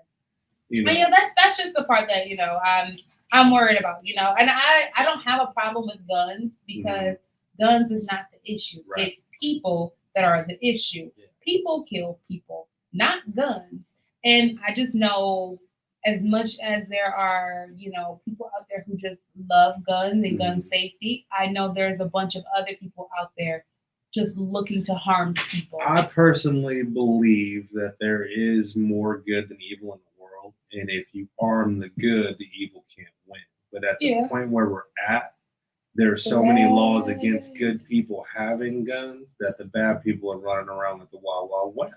Yeah. So look how many times you see people in establishments or whatever that have a kick and they pull out on somebody and save lives or stop this or stop that. If every good person that had the balls to stand up to somebody like that had a weapon or was allowed to have a weapon, I think it would at least be more of a deterrent for people to run out there. But that's what we have to start getting back to. And okay, so that's the part that I don't like about those laws. I'm not saying that you should not be able to have a gun, but you have a lot of people who they go out and get a gun without a permit, but they don't take the proper training. So they don't know how to properly, disassemble a firearm or properly know how to load a firearm and all that kind of stuff. Those are the issues that I have because when you have people who are just getting them, they don't even know the safety of it or the precautions of it. That's where you're going to have a lot of people hurt. A lot of innocent kids hurt. We see kids get a hold of guns all the time. Yeah. Parents trying to clean the gun and forgetting to unload the one that's in the chamber. Like, I have a friend. I mean, it's definitely dangerous. So dangerous. I have a friend who shot the tip of his finger off on accident. He was very safe with a weapon. See? But something was wrong with the safety on it, and he went to unload his weapon, and it discharged. And there was kids in the house and all that, and he was like, "I can't believe it happened." Obviously, like, blew the whole tip of the finger off. That's crazy. You know, so yes, it's very dangerous and all that, and I hate that we're in a world where we even have to be having this conversation. But I'm a big proponent of certain things don't have what ifs. You know what I'm saying? So in my case, we do have a firearm at our house, and we don't have bullets for it right now. And we move back into our home and we get bullets. I want to get non-lethals because of the simple fact that I don't want to take another life. Yeah. You know what I'm saying? Mm-hmm. I've been to war and I've indirectly been responsible for a number of deaths. Yeah. I'm just the first one who said that in public. That felt good. Because people ask me that all the time. I think I asked you that. People ask me that all the time. And what I always tell people is, do you really want to know? I go, because I'll tell you. I'll tell you if you want to know. I'll tell you in detail if you want to know. And people are like, no, never mind. I'm like, okay, cool. See, now I want to know. It's gonna be off the air conversation. That's pretty much the story. But I don't want that. You know what I'm saying? Yeah. Like, and anybody who does want that, you shouldn't have a firearm. And I think that's the part that people don't understand. That's the part that they don't teach you. And I think 2K, when he was here, you guys were talking about that. Like when someone fires a firearm for the first time without headphones on, it damages a layer of your ear, so you initially jump. If you don't have the training and the practice of all those things, you're doing more danger to yourself than protection by even having this firearm. Yeah. What I always tell people is, listen, I don't like firearms. I mean, I know that they protect you and all that kind of stuff, but give me a taser. You know why? Because a taser, it stops this person from getting close to me to where I can get away. My taser, I can bring into the bar. My taser, I can take into the gym and all these different kinds of places. I can put my taser in my purse. I can carry that around. I can drink with my taser. Your firearm, you cannot drink with your firearm. You cannot bring your firearm into the bar. You know what I'm saying? I always tell my wife those are the things that people don't understand. And when they get their firearm, they get tickets or they get pulled over or they get their permit taken because they don't. The only people that I'll say this a million times, and I'll continue to say this till the day that I die. The only people who need guns are people that can't fight. Because I'll always tell my wife, I would rather use these. I think I'm more dangerous with my hands than I am with a gun. I'm lethal. I am. I'm very lethal. I'm definitely more. If you get anywhere near me and you are trying to do something to me or my family or whatever, and you are in range where I can reach you, you hit. I'm gonna tear your paws off. It probably would be better for you if I have a gun, because I'm gonna shoot you once and be like, oh, I gotta stop or I might kill. Once I get my hands on you, you probably hit anyway. Yeah. But at least I could fight that in court, saying that it was a struggle and I was trying to protect my right. If I shoot you, even if it is clearly self-defense, I'm still gonna have to go to trial. Still probably gonna have to spend time in jail. But you have to live with people don't understand. You have to live with that conscious decision if you shoot someone. You know what I'm saying? Can you deal with knowing the repercussions of if you shoot this person? If I accidentally beat you to death, I won't feel as bad. Right, because the anger was there. Right, I'll be like, well, you just got a soft face. That's not my problem. You should have had some protein. You should. That's probably what happened. They lived in Idaho, so there's no protein. Why. Then stand up. No, he needs some milk. Wait, what state? Is there a state that's for milk, like that produces the most milk? Because then people from Idaho that don't get protein probably flee to that state more often than not. Top 10 milk producing in the U.S. Michigan, Minnesota, Pennsylvania, New Mexico. Hold on. What? New Mexico. Wait, where we got milk producing from? Where? I ain't never heard of nowhere in Michigan. I'm from Michigan. I was not born in Michigan, but I'm from Michigan, and I never once heard anything about Michigan being a milk production. So first it's California, Wisconsin, Idaho, Texas, New York, Michigan, Minnesota, Pennsylvania, New Mexico, and Washington. Okay, so everybody listening from Idaho, if you need some protein, Visit one of these states. Go to California. Avocados from Mexico. And Wisconsin. Oh, well, Idaho is first. They got a lot of milk. They got milk. Y'all got milk? Y'all got drink milk. some milk. Go fill the fish. Why you got it? I don't know. Why? I don't know. Anyways, real quick. Yeah, let's talk about the free fall boy. Yeah. I don't know why they call him the free fall boy. Because that's I think that's kind of hard. That is kind of terrible. So the teenager who fell off the ride, they said fell to death. That sounds a bit harsh as well. In Florida, should have never been allowed to on board, okay? Something his folks are now claiming in a new lawsuit against the park. Now, let me just keep reading. Nikita Dodd and Yarnell Sampson. That's why they called him. Sorry. Nakia Dodd and Yarnell Sampson, the parents of the late 14-year-old Tyree Sampson, have filed a wrongful death lawsuit via their attorneys, the managing partners, whatever, against the Icon Park and its permit associates, including the creators and operators of the free fall ride itself. Oh, that's why that's the name of the ride, free fall. Oh, I thought they was calling him the free fall. Me too. Boy. I was like, oh, that's. So that makes us wrong because we was calling him free fall boy, really thinking it was talking about. Yeah, so they're talking about the ride. So they're suing among other accounts. Okay, according to the documents obtained by sources, Sampson's parents say that the attraction in question has certain height and weight restrictions that their son was in clear violation of, and which should have been addressed either, him getting on by the staff itself on site.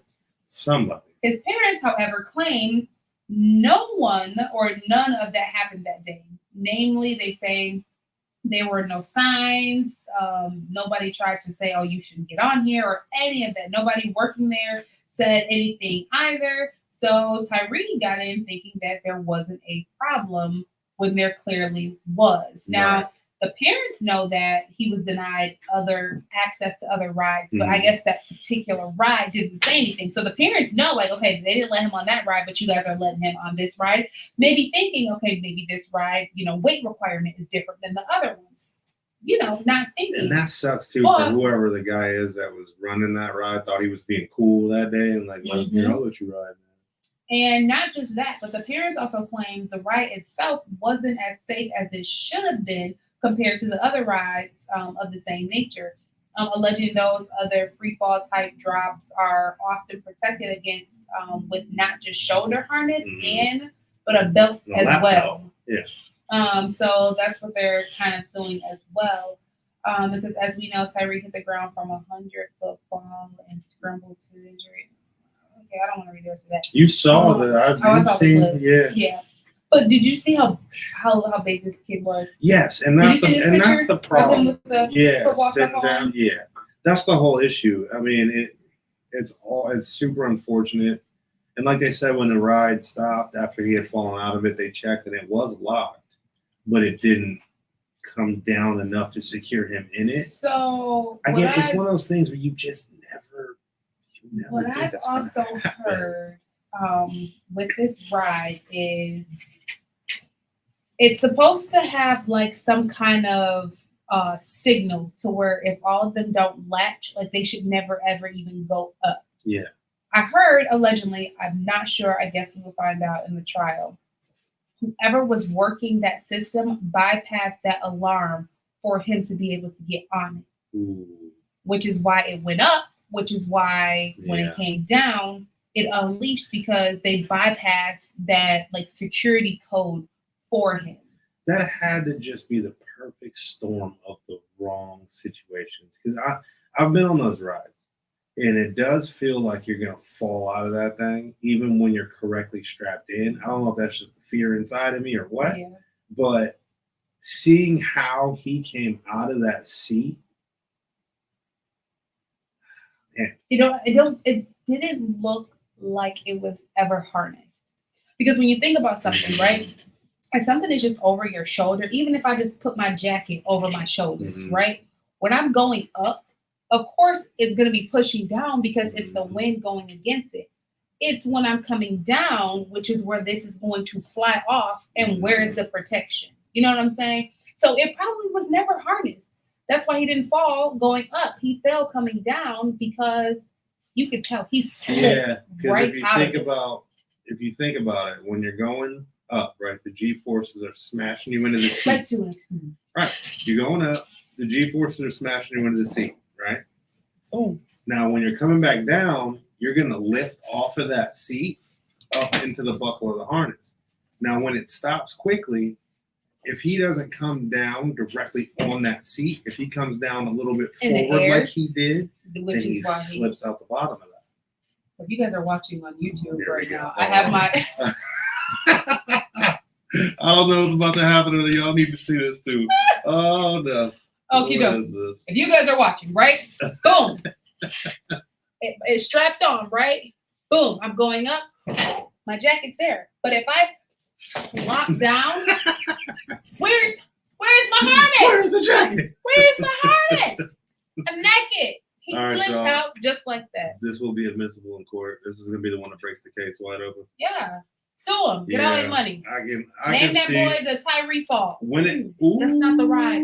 I was saying name the ride after him, but that would not be. It sounded weird when it came out. It did, because it's called the Free Fall, and I was trying to say replace it with.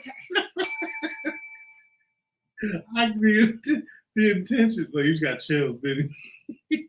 You going straight That's my time for today.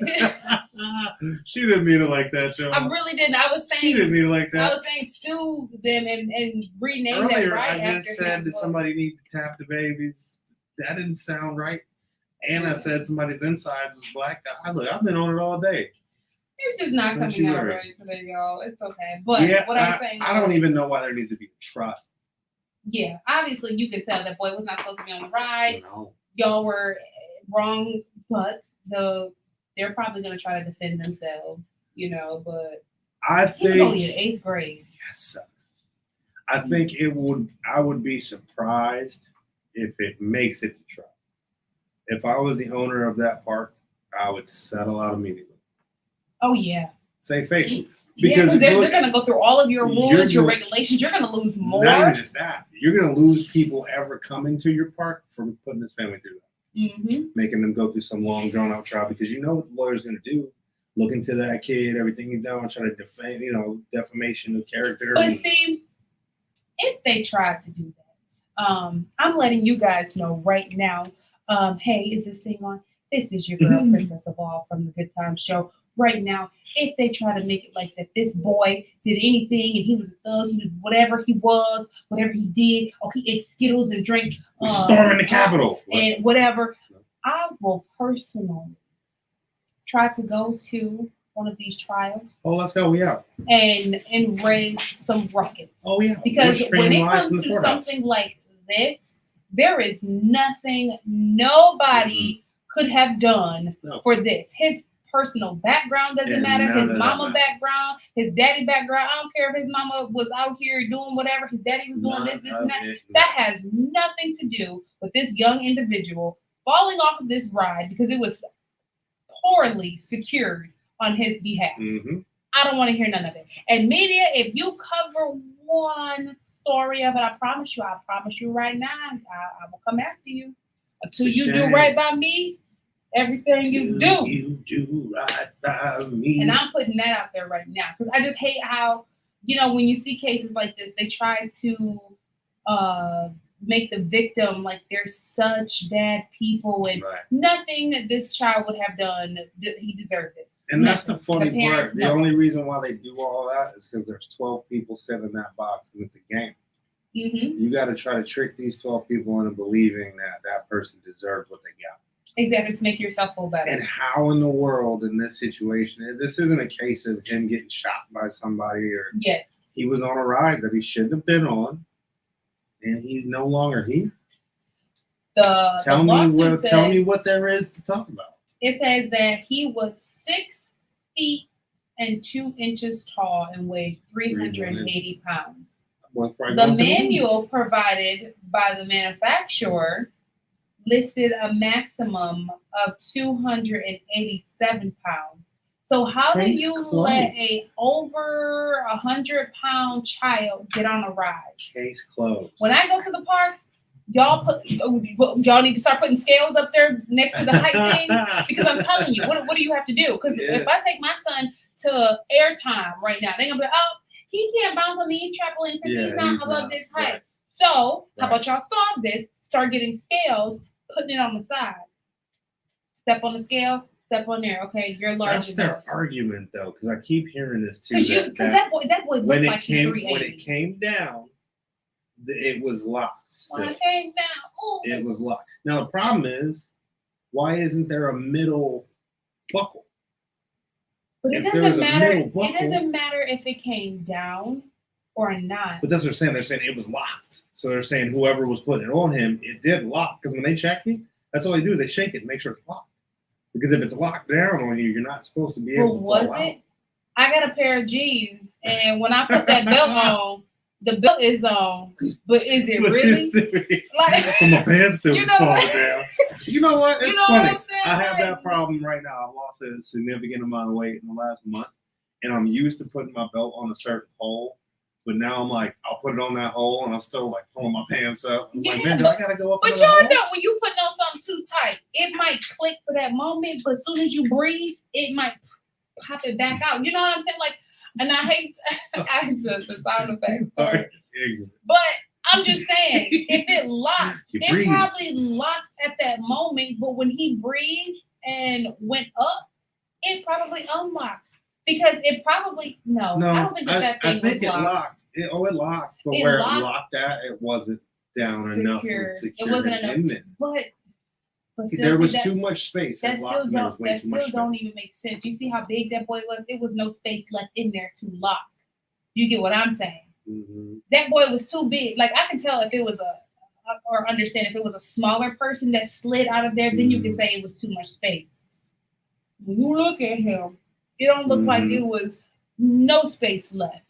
It looked like it was pushed again. And that's probably not to defend the person who allowed this to happen at all. But I would assume their thought process was, this is a big individual. I'm going to jam this in there as far as I can go. There's no way his big ass is coming out of this seat. That's probably what his thought was. Nobody else is letting a man ride. I'm going to let him ride. When you see that, you think he's 200 pounds? No. Exactly. No. He shouldn't have been on there. If you guys are watching on Ustream, you can see. He's a big boy. That doesn't look like, that looks well over 200. Yeah. So if the maximum weight is 200, you still let him on. That's the case. And here's the thing too. Here's the other part about this.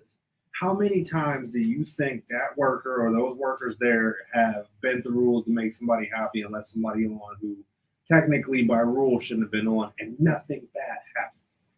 That's true. Plenty of time. Okay, look at that individual in that seat. Yeah. That's a normal individual. And I was trying to show the people. But do they have the picture of when he came down? That's a normal person in that seat. So you mean to tell me he was able to fit in that seat? If that guy right there is sitting in that seat like that, that thing did not go down on him. Like, if you watch the video, when it comes down, after he falls out and it comes down, you can see where the seat is at. You can see where the little buckle thing is at. And it was out. I wouldn't have let him. I mean, I don't know. There's an establishment that I take my kids to, and they have one of those little drop towers. Mm-hmm. They don't have a harness over the top. It's just a lap belt. And I didn't realize that until I sat in it and we started going up, and there was nothing that came down. I was scared for my life. And my daughter kept like grabbing my hand. I'm like, all we got is a lap belt, and we sitting up here like 100 feet in the air. You better stop touching me before I fall out. And it wasn't even. I felt like it was tight. Like it was. These things are dangerous, man. Listen, I'm not doing none of these rides no more. I'm not doing no amusement park, nothing. Yeah, I haven't gotten on a roller coaster in a really, really, really long time. I think the last one I got on was like at like a fair, you know. Mm. And even with those, did you see them for was it last year? You know, the little pirate ship one that goes around, the one that was rocking, it was falling. Even those ain't safe. You ain't safe nowhere. But that's why I say, you know, with all of these roller coasters, I mean, it's a gamble, okay? It's all technology. I mean, it's just like us driving our car, driving a plane, driving a train. Like, it's all technology. Yeah. You don't know what's going bad until it goes bad. You know No. what I'm saying? That ride, that seat, that could have been the one day that it malfunctioned. You know what I'm saying? Yeah. It's very unfortunate. But And what I also want to say is, listen, everything, I know you hate when I say this, but everything in life happens for a reason, okay? Who's to say that there was anything that could have prevented that young boy from losing his life Right. at that time? I do. It's hard for me to argue against that. You can't. I mean, I am a believer that when it's your time, it's your time. But the human and the earthling in us can't accept that as the answer. You know what I'm saying? Right. And I know that's hard for people to accept, but it's also that factor of what else can you do about it? Right. You know what I'm saying? It's not like we can go back and change it. Or like, you know what I'm saying? All we can really do is help the parents heal and help prevent or help try to prevent this from happening again. There's always got to be somebody to blame. Like even in an accident, you know what I mean? Like an unbelievable once in a lifetime accident. You want to blame the driver. Somebody's got to be blamed. Like imagine the kids running through the field and gets hit by lightning and died. Well, who let them run through the field? And they didn't know there was a storm. You know what I'm saying? Like there's always got to be somebody to blame. And I think that's just human nature to just try to deflect. You know what I'm saying? Because as parents, we have to trust our gut because our gut is always the right answer. But we try to be that lenient and cool parent to allow it because I'm going to say I feel that the parents probably felt like they shouldn't have let him go that day. Oh, there's a million things they're going to... You know what I'm saying? Because all the reports I heard said he had called his dad and was excited because he finally was going to get to ride a ride. Yeah, and he was nervous about going up in the air. Yeah. He was scared the whole entire time. And then to come down. Like, I had a friend in middle school. He wanted to go to this party. His mom obviously didn't let him. He snuck out the house to go to this party. They were at the party, and there was a lake in the background, in the backyard. They tried to go skinny dipping, and the waves was too high. He got caught on some seaweed, drowned. I had the same exact thing happen to a friend of mine. And it's just like one of those things that's like you try to stop them. You had a bad feeling about them going to begin with, and those are things that kids don't pay attention to. And even when I was a kid, I didn't understand those things of your parents are protecting you, or when they have a gut feeling, it's because something, is not quite right. But that's also that factor of we got to be strict on our kids because it's crazy things out here happening. I was just having that conversation. I think I was telling you earlier. I had to explain to my daughter. And I hate being the parent that's like, because I said so.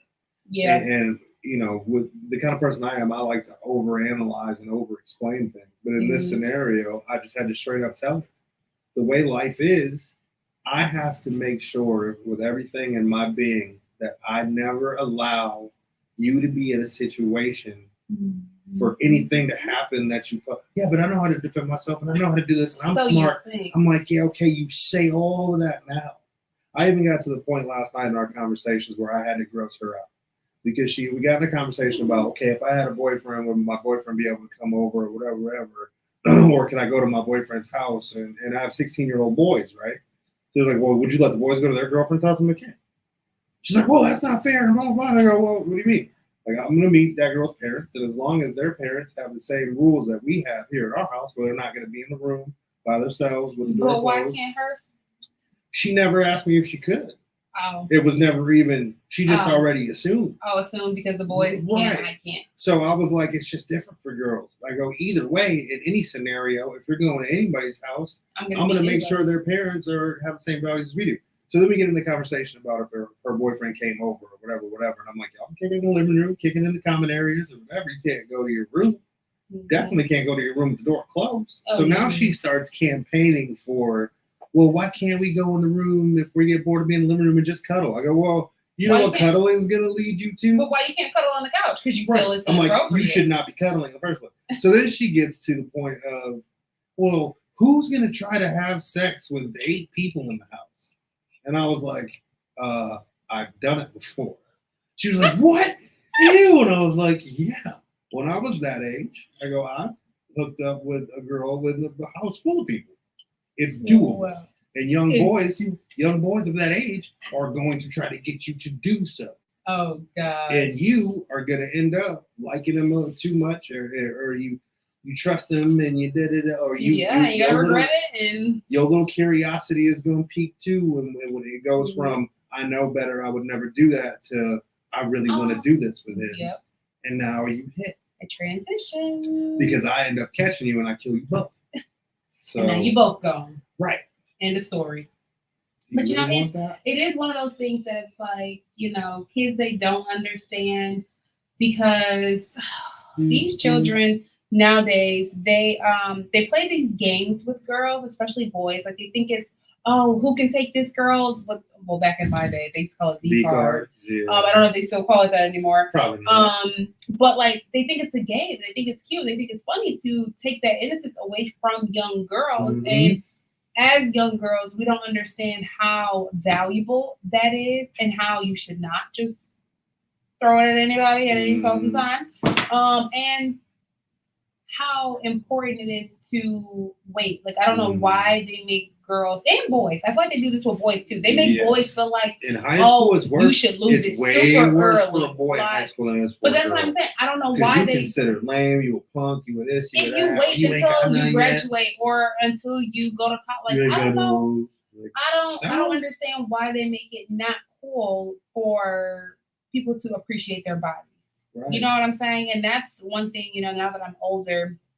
And, you know, you start to understand, you know, just in life, relationships and all that kind of stuff, how you can tell when two souls are not meant to be together. And that's the sad part because there's such and we've talked about this before, too. There's such a emphasis on not missing out on certain things when you're a kid and, oh, just be a kid and you're supposed to do this and that when you're a kid. No, you're not. Yeah. You're talking about doing a whole bunch of adult things far before you're an adult and you're lumping it in as being a kid. Yeah. No. Yeah, kids are supposed to sneak out. No, they're not. We're teaching kids the wrong way, the wrong norms. Yeah. Like this narrative has been going on way too long of what being a kid is supposed to be. And that's the part that I don't understand. We're forcing our kids to be adults at an earlier age, but then getting mad at them for being too grown. And it's like, okay, do you want me to be grown with this responsibility or do you not? Like, you know what I'm saying? Like, there is nothing you will miss about being an adult too early. You know what I'm saying? Now, okay, that's a really good cut. And I'm glad it's only 6:15. Usually we would start this at 6:45. So, Johnny Two Times and I, we're playing the drinking game. We were having this conversation because I've always encouraged my boys who are 16 now to start researching and start working on whatever businesses they want to start by the time they're 18 and they have jobs, they sold their PlayStations, they just got their licenses, they're focused, right? So me encouraging them to take that step to work more and focus on, you know, post-graduation and all this kind of stuff can seem like I'm making them grow up too fast, quote unquote, right? Not really. Okay, and that's my point because I'm like, okay, well, what is your definition of someone growing up too fast? Right. In my mind, in my opinion, you're not growing up too fast unless you've moved out of the house. Right. Now, but you also waited until your kids were over 16. Right. That's that age that I have to start preparing you to be a proper adult. If I was having them work at 13 and help pay bills, they're not helping pay bills in the house. That's what I'm saying. That's what I'm saying. If they were working to pay bills, right, then that's where I say you're making them be too grown. Now here's the thing. People have a misconnection with growing up too fast and learning responsibility early. Now, a lot of people's learning responsibility with their kids is you got to do the dishes and take out the trash and you got to do your chores on time. On the earlier end, on the baby years. But you got to realize those things, when they don't do those things, the consequences aren't going to be as harsh and as brash as life is going to give you when your responsibilities aren't met, right? So if you teach them the value of working hard and how missing out on a party isn't the end of the world, and how you can abstain from sex, and how you can do this and how you can do that. That's not growing up too fast. The only reason you say it's growing up too fast is because you want them to make a bunch of mistakes, and you want them to drink, and you want them to have sex too early, and you want them to make all these kid mistakes. But those things ruin your life and make it harder on you as an adult. So and one thing that I feel that people forget about young boys, and I'm gonna make sure that I install this into all my boys, and I feel like that's why God blessed me with all beautiful boys, because He wanted me to raise kings. You are so lucky for all of these other women out here, because it's getting scandalous. But I feel that people forget to teach boys how to love, for one, and how important their bodies are as well. Because when they know how to love and they know how important their bodies are as well, that's when you have men who, or boys or men who, they sleep with women they actually love. Right. Versus other men who they're just sleeping with anything because they're not taught how to connect their feelings with this. So therefore you're sleeping with 6-7 different women and you have no emotional ties to any of them.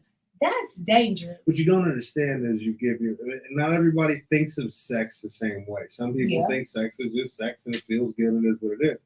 But I truly believe that every time you engage in something that intimate with somebody, you give them a piece of yourself. Yep. And that's why there's such deep regret when it comes to people you were with before that you hate now, and that thinking about the fact that that person has had you like that. Yep. And you're like, oh, you don't even deserve. Right. Or even the simple fact that people don't even understand that when, like I said, two souls are really supposed to be together, your body, as far as women, I don't know about too many men, but I think men too, but your body, as far as women, it will be off. Your pH balance. There's so many different things that can happen when you're mixing with the wrong souls, but people don't take those type of things into consideration. It's just like women can listen, women, just in case y'all did not know this. Just because you have a poom poom and some boobies and all of that doesn't mean you're gonna come touch me and I'm gonna immediately get an erection. Oh, you're so cute. It's not that we are unattracted to certain things as well. And it doesn't, not just going to naturally because somebody with pheromones touch me. You know what I'm saying?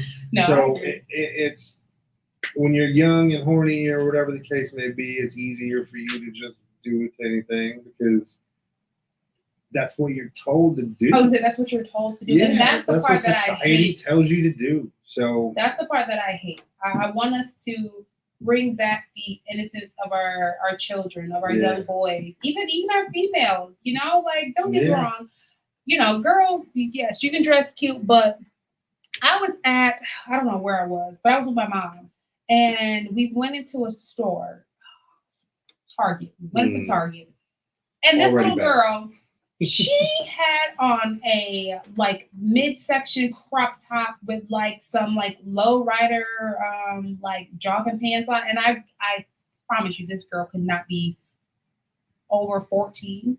You should see these high school kids. And I'm like, every time where I go are to your high school, I'm just like, it's the curiosity that gets me. So my boys are 16 now, and typically you would think that's the age where like you got to worry about them starting to go do some stuff, right? As far as I know, everything I've talked to them about has sunk in, and they're not even interested in doing that right now. Yeah, they're going to the gym, they're playing sports, they're researching wholesale real estate. That's good. They're, you know what I mean? They're really focused. Good boys. Keep your heads in the book. But here's the thing: I have to not be naive as a parent and think, my boys are doing so good. They're not going to do anything wrong, because who knows if they're lulling me to sleep by believing that they're doing the right things and they're really out here running through them. You know what I'm saying? I can only hope. But the good thing is there is no outward curiosity. They're not asking me all these questions. They're not asking this, that, and the other thing. Which means my daughter, on the other hand, is asking all of these questions. I want a belly button ring, and this, that, deal. Like, she's starting to ask a lot of questions. Now, when she starts to ask, and I start to get like, she's 15. Yeah. So when I'm talking to her about these things or whatever, she's like, well, but look, this is just hypothetical, so don't trust me. Don't not trust me because I'm not going to do, I know better than that, But, and then she asks, I'm like, listen, little girl, you're so dumb. Because you really think, like, you don't know I'm smarter than that. You're asking me all of these things to see what I know, don't know, or going to allow, not allow, so you know how to navigate. And I had to break it down to her, like, you forget I was your age at one point, and I was one of the best of them. Yeah. Everybody trusted me. I was there. I was the good kid. I was the homecoming king. I did need some dirt. You know what I'm saying? What'd your wife say about it? We didn't even have the full conversation about it. No, I'm just saying, well, does she have these conversations with your wife? Because, I mean, around 15, that is the brim that girls want to try. It's weird. Because I wanted a belly button piercing for a very long time. But then, like, I surpassed. She wants a belly button piercing. She wants a nose piercing. I surpassed the belly button phase. Like, my parents, they weren't having it. No. So then by the time I turned 18, it was like, girl. Then I got pregnant and I was like, I think she'll grow out of that too. I don't. Well, who knows? Because my parents' biggest thing was, okay, you get a belly button ring for it to be seen. Why are you showing that portion? Yeah, why are you? What's the point of that? Yeah. I think if anything, because of her curiosity alone, I think she'll turn 18 and do. And I was telling her this last night. I think you'll turn 18 and do all of these things that we wouldn't let you do, and then hopefully none of them are too bad. Yeah. I mean, the only one that I did, let's see, I got a tattoo when I was 18, and then a nose piercing. But my tattoo. Courtney says yes, she does talk to her about it all the time. Oh. So I used to just say, like, well, can I get that? I'm like, no. Like, no, all my cousins are doing it. And now that I'm older, I'm like, crazy part to me too. She gets me so furious sometimes. I'm just like, I just want to take her and do all of it. Here, get your belly pierced, get your nose pierced. Do it all. Because the second you decide you hate it, people start making fun of you for it, or calling you this, calling you that, and you get traumatized by it, and be like, well, I tried to tell you. But people don't understand. It's a lot of responsibility having those things, too. Like, with my nose piercing. Have you ever seen somebody get an infection in one of those? They have a belly button ring? No, I can only imagine. Ooh. My nose, it took a year. And even after that year, I got sick, and I took my nose ring off for, like, 2 days because I was tired of like having to blow my nose around the tissue. So I took it out. It ended up closing. I had to get it re-pierced. And I just have it like now if I take it out, I'm putting something right back in. But I had a tongue ring for a long time when I was in high school. Actually for a long until I got in the military. I think I was in the military for like 3 years. And I had to put it back in one day. The cartilage was still like a little bit tight, but I still got one through there. I'm wondering if I can. You had two? No. What do you mean? No, I still got a ring through there. Okay. Closed up. But I had to go through a little bit of cartilage. It's still there. Look. Yeah. No. I had my what's this? Top of your ear. I forgot what it's called. I don't even. Is it a cart? Is it? I forget what it's called. There's a name for it. It is. I don't know. I had that pierced. And then I had a track meet like the week after I got it pierced. Ooh. And on the track meet, I thought that I could just like take it up. And they were like, no, all jewelry out. I tried to take it out, do my meet because I jumped hurdles, high jump, and discus and shot put. By the time closed. Yeah. So it's like all that money gone down the drain. Yeah. So it's like, as kids, we want to do these things just because other people are doing them. But that's where, it's so hard to install and embed like that individualism. But it's so crazy. It's so, there's certain things in life that just blow my mind. Like, why is this an innate part of adolescence? I don't get, and then the more we tell them as their parents, the more they want to do it. Oh man, it's like that fuels the fire. And if my mom sees this, she's gonna be like, "Yes, Lord, I told you." Because she's like, one day you're gonna say exactly what I'm saying now. She told me I would say this exact thing. Yep. When I parent, my parents are looking at me like, "Huh?" And you, the one that's, and I'm like, "Hey, that means I learned from it, right? Yeah. Like, okay, we're making progress here." Yeah. So it's one of those things that's like, kids, they do have to learn, but our job as parents is to constantly protect them. But it's this generation. It's a losing battle, though. Especially with the internet nowadays. Yes. No matter what, and what I'm finding out quickly, especially with my daughter. I've said this years ago. She ain't gonna listen to a word we say, and she's gonna treat us how she treats us. until life or someone in her adult life corrects her in the way that I can. You know what I'm saying? Yeah. I want to punch her in her head every day. You know what I'm saying? Like, I'm like, man, I wish we could box. And we could really just go at Let's duke it out. You know what I'm saying? Well, one day there's going to be somebody who doesn't have those limits. Yeah. And they're going to knock her out. Or, like I tell my wife, I go, or even worse, she's going to find a crew of people that accept her like that because they're like that. And they're just going to run around the world being like that. And that's even worse to me. I was going to say, you know, it's so hard with children, especially girls. Like, when I tell you, so glad my twins are boys. I'm so glad. I'm so glad I got all boys. Listen, once I started to really understand, like, oh man, because at first, you know, I used to be like, oh, I want a girl. And then I started thinking about it. I was like, I do not want that. Because I started thinking about how I was. It's only cute in the beginning. Then I started thinking about how I was as a child. And I wasn't a bad child, but I was that I test my parents. That's the word. I was like defiant. If they said be home at 10, I was coming in at 10:30. Like those kinds of things. Like now that I think back, I'm like, why? That's another reason why I don't want her to get her license either. I'm not even kidding. I'm not joking at all. Because she's gonna feel like she has. I gotta watch. So because then oh, babe, I'm gonna tell the world and you at the same time. That was another thing she said. She's like, so if you don't allow us to go in the room, right? What if I got my license, if he has his license, and we decide to go drive away and we go do it in the car somewhere? And I was like, why would that even cross your mind? And then I had to explain to her what a lewd and indecent exposure ticket is and that you could be a sex offender. And I was like, I did not know that. I'm like, yeah, keep that in mind. But then this is the part also that, you know, as young girls, we learn the hard way about situations. No, I'm saying we learn the hard way about situations like that because we think on that level and we say stuff like that. But then now that I'm older, looking back, it lowers your value as a woman to that boy. But even putting yourself in those kind of situations. We don't think that way when we're kids. But I'm saying she will have to learn the hard way. Because if that goes south, okay, say you did that, okay, 2 weeks later in school, you and him aren't talking, and he's telling the whole school, I did such in the Now you have to live with those repercussions, you know, and that's the sad part. Here's another crappy part, though. A lot of these kids these days are the kind of people that don't care what people. I don't care what people think about me. Yeah, people say that until they are the ones that's being put on front string and being talked about and laughed at. That's how I feel. It's hard out here, and there's nothing you can tell them. Like I just. Oh, you know, it's not.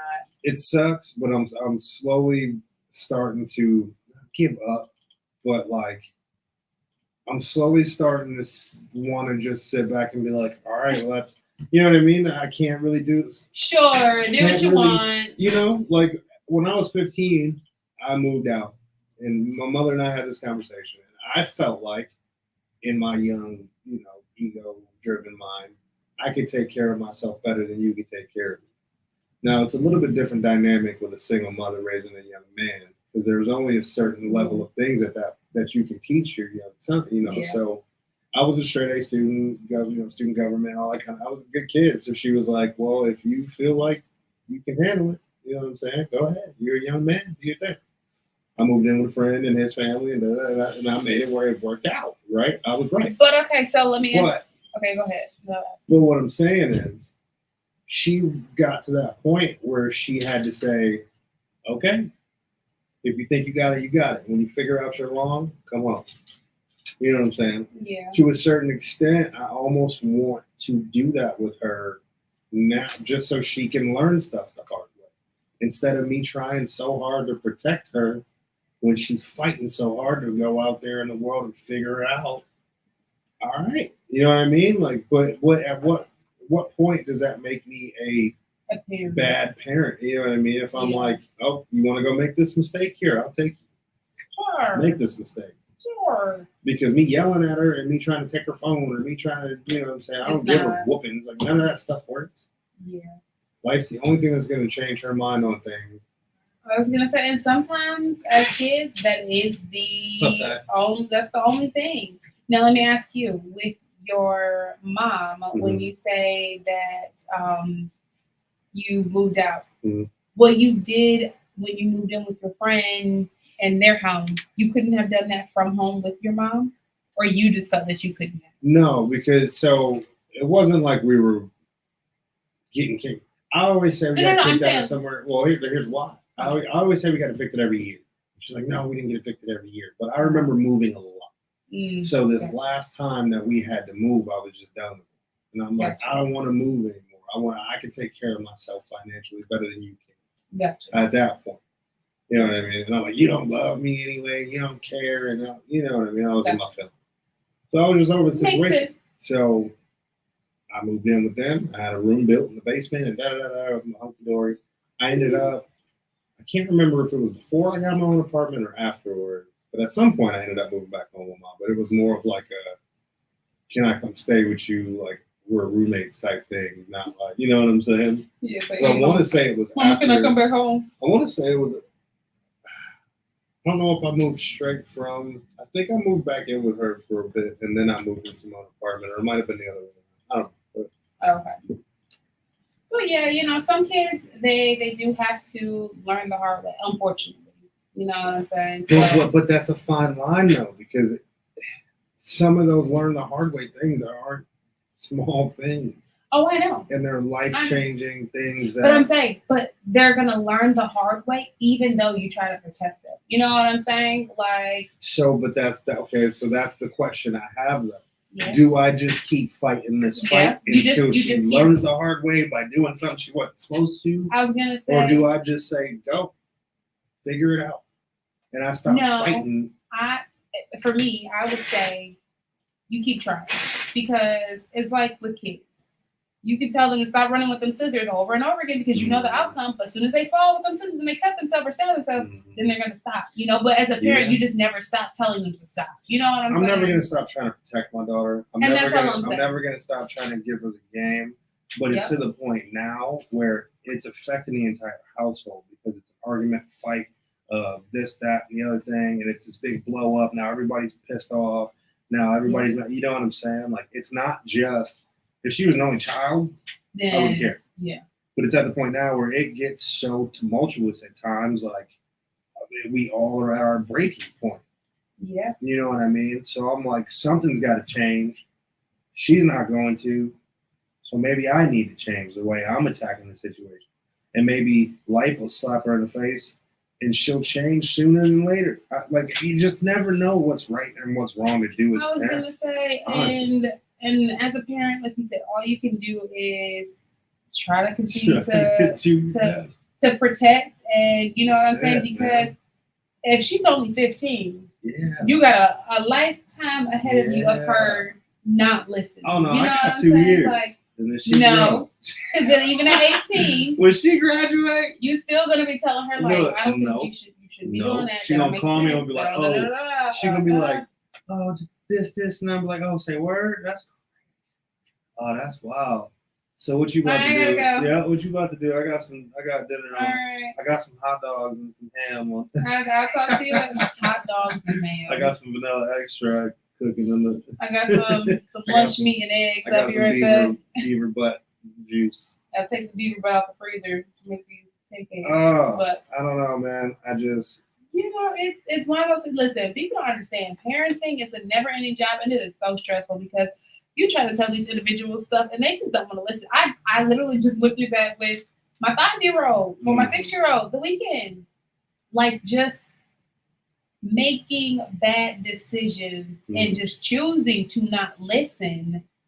And I don't understand it. Like, and at that age is where you expect them to be obedient at that, but you know they're getting there, a little bit of rebellion, but you expect a correction to happen and it to be.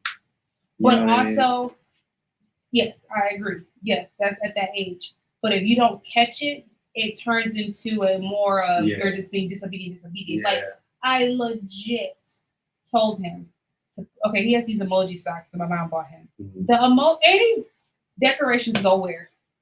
Well, when you put on socks, decorations go where? On the outside? On the bottom of your feet, right?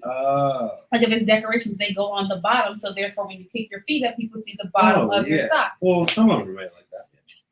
That's how these socks are made. I told him, go put your socks on. The decorations go at the bottom. Because if you don't, when the decorations at the top, when you put your shoes on, because he was wearing like low top shoes, you're gonna see that and it's gonna look weird. Right. He put the socks on the proper way when I was in the room. Yeah. I walked out the room, went to go do something else, and I just so happened he came out, he was doing all whatever. So then I was like, okay, let me put some lotion on your legs. We're about to go. I grabbed his legs to put lotion on. The socks are flipped back the way that he wanted on top. You deliberately tried to be sneaky. And that's the part that people don't understand. Like, if you don't catch those sneaky traits at that age. My 10-year-old is like that, right? Oh. And it's one of those things where you consistently have to tell him, okay, so he's the electronics boy. Oh, right? Yep. So I tell him, don't touch that tablet, get off the tablet, you're not supposed to be on the tablet. I'll leave the room. Can't be more than like an hour later. I walk back in the room. He's on the tablet. Didn't I just tell you to put the tablet down? Yeah. Then why you got the tablet in hand? I don't know. What do you mean you don't know?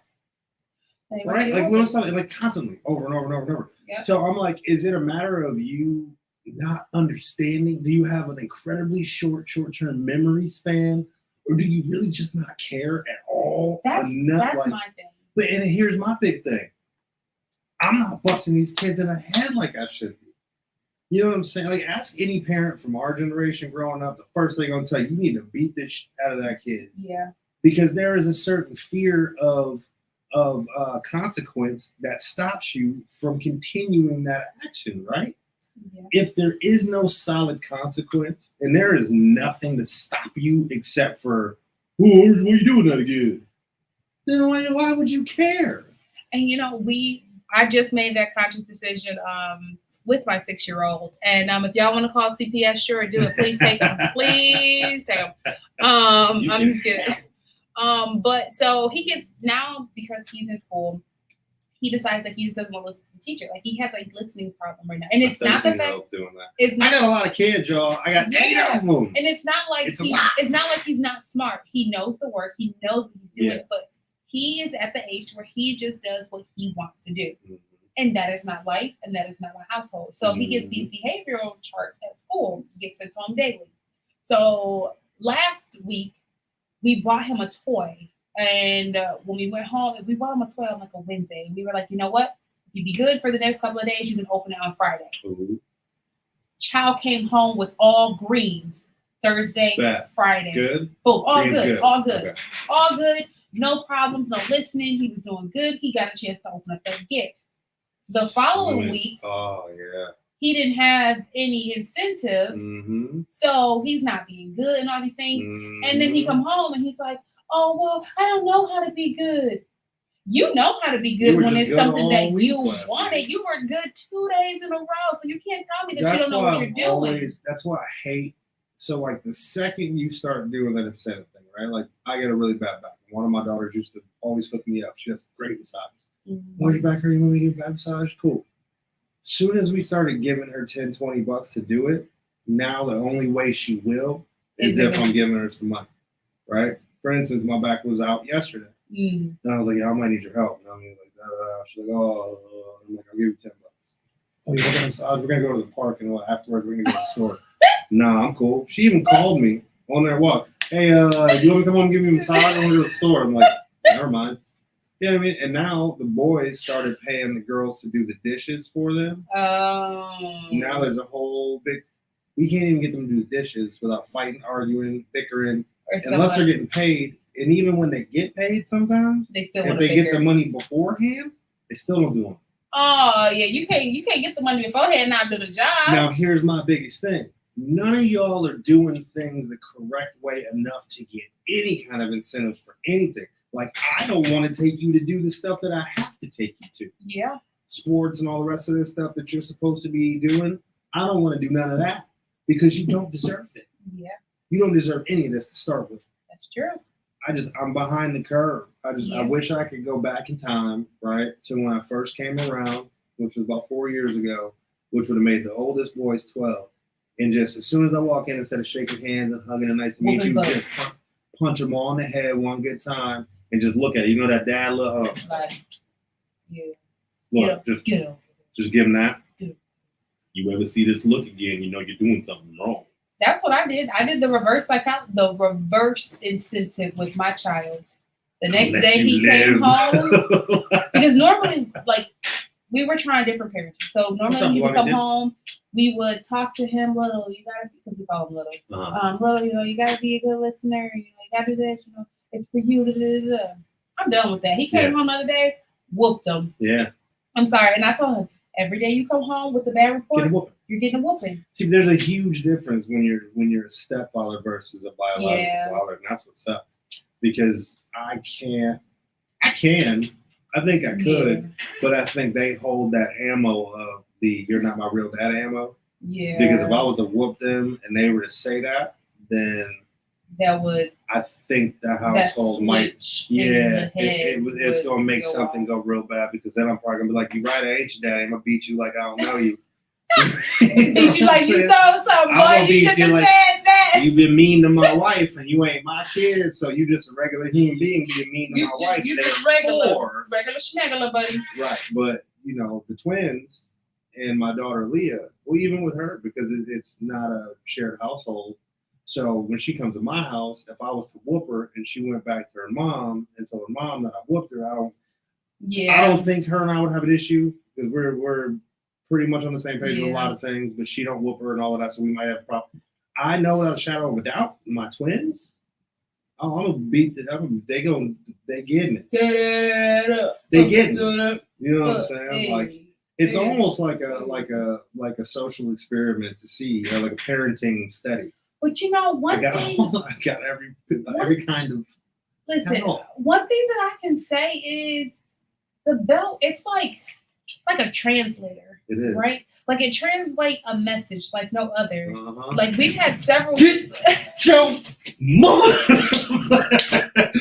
What I tell? Wait. You. I'm telling you. And when parents say it's going to hurt me more than it hurts you, it is. Because it takes a lot of energy for me to whoop you. I don't really want to do this. But I have to keep up this persona because if you do not fear me as your parent, you are going to run over me and nothing you do is going to, like, you're not even going to care about my reaction because you don't fear me. You don't fear that there's any repercussions. Like certain things I did as a kid, I did it. But I still feared my parents. I still felt like I'm gonna get killed. Like, you know what I'm saying? You probably can't hear me. I'll be right back. If there's kids out there that's like, I don't care. My dad aren't gonna be mad. Okay, then you got another thing coming. Okay. Man, I don't know. I don't understand how people out in the world do the whole, you don't have to spank your kid and da da da da da. And then what are they afraid of? Thank you. For them to listen to you and abide by what you say without kickback, there needs to be a certain level of fear. I don't care what anybody says. Yes, I agree. And again, I know violence is not always the violence, though. Okay, it's not out of violence. It's not out of violence you're doing it. You're not just so mad that you decide to fight your kid. Right, I was gonna beat you. You know what I mean? It's discipline. Yeah. There's a huge difference. And you know, that's the part that I don't understand with society, right? So I can't spank my child to reprimand them. And spanking them, which is a, temporary pain and moment. Okay, boom. That's bad. But me not doing anything and allowing him to go to jail, get put on probation, get put on parole, or all these things, those lifelong things that are reprimanded, that's not a problem. That's abuse. To me, that's abuse. Thank you. So, I feel like, with each kid is different. You have to know your kids. My parents knew between me and my brother, they could whoop me. But my brother, whoopings didn't really do anything for him. Having talks with him worked. Talks with me didn't really work so much because because I didn't care what you had. Now that I'm old, I was listening, but like I was still stuck in my own way. Like, what I want to do is like I still. But now that I'm older, I know between my kids. My oldest one, I have to whoop him. My middle one, I have to talk to him because he already has anger issues. Yeah. So hitting him is not going to do anything but anger him even more. My twins, I think I already know. Like Maddox likes pain. When he grabs your lip or like puts his finger in your mouth and you bite him, like gets all. And he's the violent one right now, to where like we gotta stop him from whooping Kai's all the time. Like they both have that aggression, but I guess that's the studies or whatever say around this age is when that aggression starts, no matter what. So, but he's a professional at it already, and the kid likes pain. He's a weirdo. I don't get it. That's Dakota with our youngest. Like, Man. I mean, he's going through, like, at first when Dakota was a baby, like, he was, oh, Cody, like, rubbing his face, giving him kisses. Like, now, because he's walking and he sees him up and he will just walk up to him and push him. I mean, putting him in headlocks. I mean, just snatching it. And it's like, oh, yeah. Chill out. Like, he's a baby. You can't do that. So, but I think that's still, like, brother, like, I mean, and it's, like, type of thing. I think, honestly, to a certain extent. It makes them both, it's going to make them both a lot more tough in the long run. Like, here's how psycho Maddox is, though. They pull each other's hair all the time. So now Maddox, when he's tired, he'll sit there and pull his own hair. Like, I'm like, Dog, what are you doing? Stop. Like, you're weird. He's like, I'm trying to go to sleep because I'm used to fighting like this. Yeah. Like, and I grew up making fun of white people for doing weird stuff. And now my babies look white. And now he's sitting pulling his own hair. I'm like, oh, man. Your mama's whiteness is strong in you, son.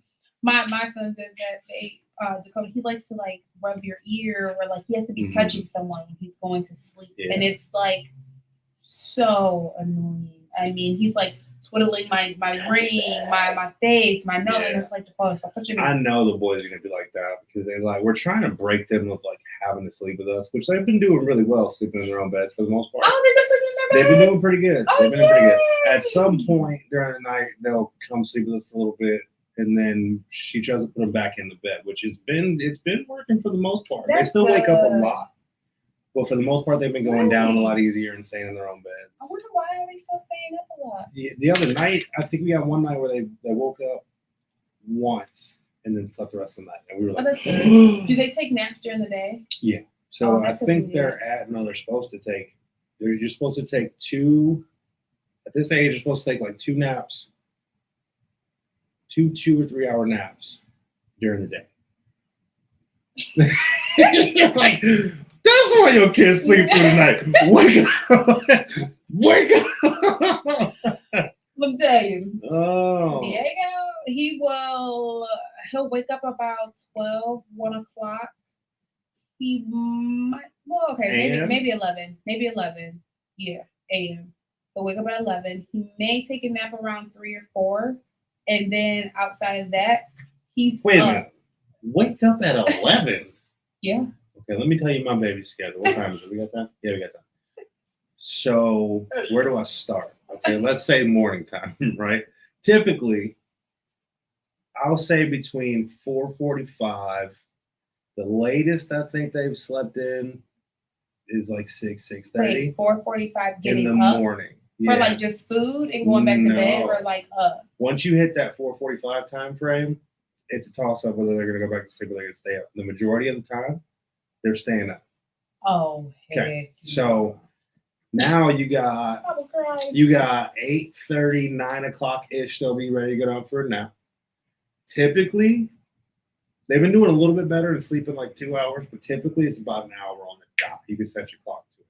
Right? So now they're up about 10:30. They'll probably want to take another nap around 3-ish.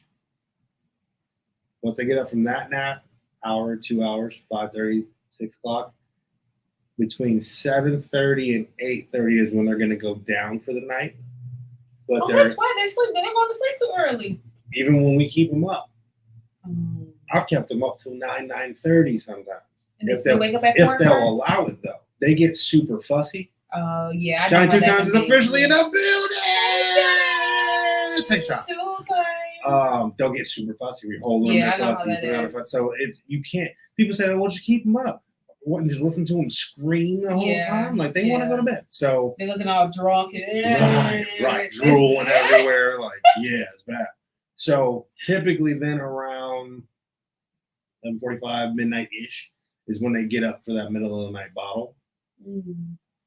And then it's just rolling the dice at that point. Because it could be 2 o'clock, 3 o'clock. No wonder why you be 4 o'clock. I thought I'd be tired. Exhausted. Right. Diego, he goes to bed. This is your youngest one? Yeah, this is the baby. 10 2 months. years old. 10 months. 10 months. Yeah, like 10 months. And okay, explain. He'll be one in a couple with us. So sad. So okay, he'll go to bed. Let's see, maybe about 9 or 10 p.m. I'm gonna start from nighttime. Okay. So he'll go to bed from like 9 to 10 p.m. Maybe if I'm still up with him, he'll be up until I lay down, which will be like 11. Like playfully up, not like zombie walking, exhausted, like walking with his brothers, running, like chewing on stuff, and then we'll lay down probably about 11 or 12. I'll give him that bottle. He'll sleep all the way until David comes home, and when David comes in, he just makes a bottle at 6 a.m. He'll have a bottle. He'll go back to sleep. You already got me beat. That's 6 straight hours. I don't think maybe once. He'll go back to sleep after he has that bottle, and then he's back up by like 11, 12 with So David. he sleeps another 6 hours? You get 2 6-hour sleeps? What are you? So then he wakes back up about 11, and then he may take a nap around like 3-ish, like 3, 4, and then he's up for the rest of the day. You got it good. Listen, you got it good. That's why I'm like, oh yeah, okay. I complain about my sleep. You got it good. Yeah. Okay, and the other so boys sleep pretty much the same. Here's what I'm gonna do. There. Now, luckily, I have an incredible wife, and because I do have to come to work and stuff like that, she typically will get up with them every time. Yeah. But that's what we do. We switch. I'm awake though most of those times. Because you can no matter what. Yeah. I feel bad when I wake up in the morning at 5:30 with them, whatever time it is. And I'm like, oh man, they did pretty good last night. And she's like, they did good to you. Negative. Yeah, you slept through 3 of those wake ups. I'm like, damn. Yeah, we typically try to switch out. So like on David's, when I'm off, I try to get up earlier and be with the kids because my household is awake by, even on non-school days, like 9, 10 o'clock in the morning. The kids are up. Non-school days, there's one kid you probably won't even see. The boys usually have to go to work, so they'll be up. They go to the gym and stuff too now, so they'll get up around 10, something like that. One of the girls, you probably won't see her until, like, you might see her around 3 if she has to come downstairs and get food or something. She's sleeping in. There's a chance you're not going to see her. That's good. That's how I like the boy, the electronic freak, he's probably up at 4 in the morning running around the house finding the charger for somebody's electronic that he stole from while he was sleeping. If you wake up and all the lights are on in the house, he's been through the house. Oh my gosh, he's the electronic bandit. I had to almost left without my charger today because he stole my charger and took it upstairs to charge the tablet. That's not his. It's not his. Are you charging something for you to play that's not yours? So the boys bought an iPad, a brand new iPad to do like all this art and stuff on or whatever. They don't really use it that much. He uses it primarily. I bought the family an Oculus headset, the virtual reality thing. Nobody else uses it but him. He's like getting all these things. He's like, oh, you guys are gonna forget about it. You're not using it. Just sit in my way. And then he has it so long, everyone forgets that they even have it. So the other day, he's like, thank you for getting this from me, Dad. I really appreciate it because all my friends have it. And I was like, wait a minute. I didn't get that. That's not yours. That's mine. I got that for me. Can I play your Oculus? Yes, you can. Man. But it's mine still. Yeah. That's funny. My house is a very interesting place. I have 3 in my house. Be rocking. So I can tell. I'm excited. Especially with a whole bunch of teenagers. Oh, that's a torture. I'm excited for when we get back in the house and the summer starts rolling and we can have a cookout at the crib. Yeah, so you can see barbecue. So you can see it all in one place. The new place. Yeah. See, I have a really large animal too. I hope you don't mind big dogs. I saw that dog last time. Yeah, he's big. He's a big boy. I'll keep him. Yeah. He'll be fine. He ain't gonna jump on me. He gonna say hi. Yeah. As long as he don't jump on me. He does. See, I'll keep him. That's where the inner me like. She'll be all right. Now, I like little dogs, but the bigger dogs, they just scare me. And then they get the barking and you can tell the bark. He don't do all that. Oh, He don't do the barky. He the bark came from like when he meets you, he's gonna want to say hi and he's gonna want to jump up on you and be like, "Hey, what up, dog?" Oh, okay, he's not like a barky. No, he's not that. As long as he don't bark up on me and sound like he came from down yonder with that. He's got a deep. He's a runt of his. What kind of dog is it? Cane Corso Bull Mastiff. I don't even know why I asked. Like I know what dog it is. I have no idea. I thought you were gonna say something like a Yorkie or Pit Bull, Great Dane. No. Those are the five that I know. I got or an the exotic dog. You got a mixture. Just know that it's usually this breed will cost you about $25. I got him on sale. It's a boy. Yeah. Mm-hmm. Are you breeding? No, I don't plan on it. I don't feel like doing all that. Yeah, that's a lot of work. Gotta find somebody. If there's somebody out there in the world who does breed and wants to breed my animal, get a little thotty dog. Break me off. Like, yeah, we can go 50-50 on it. You got to take from on the alley. You got to handle the puppies. Yeah, I'm not pimping my dog out. I ain't chopper. You know, I ain't going to jail for pimping dogs. For animal prostitution. Sir, we saw that you were soliciting your dog online, sending them free samples. I mean, you see me at the dog pound, new booty. Round them up. That is hilarious. Listen, y'all, make sure you guys continue to follow us on social media at Princess_on-air, at Cujo_speak, and at 9397 Network. Please, if you guys are interested and you're in the area this Friday, come join us for the fashion comedy show. The link is in my bio. Saturday. I'm trying to figure out how to put it in my bio too, but y'all gotta be careful with me or patient with me. Yeah, we gonna get him together. We're gonna work it out. Saturday, come join us for the basketball combine with fourth quarter sports, and then Sunday, come see me with social butterflies for the women's event. Yep, and me Saturday, don't call my phone, don't text me, and then don't Sunday, ask me don't even think about me on Sunday. Just go about your business. He gonna be with the kids on Sunday because Courtney coming out with me. Go about your business. You gonna be on baby duty. That's all right. See, she can't leave me alone with all the kids though, especially if they all at the house, because somebody gonna get beat up. I told them earlier we turning the baby gates in the octagon. I'm beating them up today. It's happening. She can bring the 15-year-old. You don't want that. Let me just tell you that right now. Maybe I can. Okay, so listen. One thing that I have learned from parenting kids growing up, it's always easier getting information from close. I know, which is so weird. Close friends and taking that advice, like friends of your parents and all that kind of stuff, which is so weird because it's like, why would you value someone else's word over your parents? So cool. She said, blah, blah. I told her to tell you that. But they don't know. Like that. Yeah, that's my underhand niche. And I'm not naive. Like, we're not naive people. Like, you hear us venting on the show or whatever. We're not naive. We know how the game works. My little sister like I've befriended like all of her friends and stuff like that on Facebook because I want to see what you guys are doing because you're not going to befriend her mom or whatever. Now I see. Why are you skipping? Why you not like I'm telling your mama? Right. This is not be a friend now. Now you like, oh man, but I'm putting that in your ear because I know how it is not wanting to hear from your parents. You know what I'm saying? It takes a village. Give me my number. It takes a village. I will. I will. She can come up here. She can work at the station. Well, she's talking about having all this sex. She needs to go to a mom's group so she can see what it's really like. She should see. She got a house full of siblings. Yeah, she should. But she make her babysit. That's the best birth control. I don't trust her. I don't wish it. You're right. Some of these younger kids, I wouldn't trust so much. They're like, oh, is that a nickel he's chewing on? Baby, yeah. Spit it out. Like, I got stories for y'all. We'll save that for another day. We'll save it for another day. But all right, y'all. It went quick. It did. It went by very, very fast. I feel like we started on the hot topics early. We did. Usually it takes us a good half hour, 45 minutes to get primed and ready. We just jumped right into that. Because it's been a long weekend. Yeah. But listen, y'all, make sure you guys continue to tune into the station. You got Hot Babe 397 Hit List coming up next. Tomorrow morning, you got Sapphire Sip the Joy, the Jay the Great Show. Then you got The Honest Truth. Then you got us again. We back, baby. So don't let you die, y'all.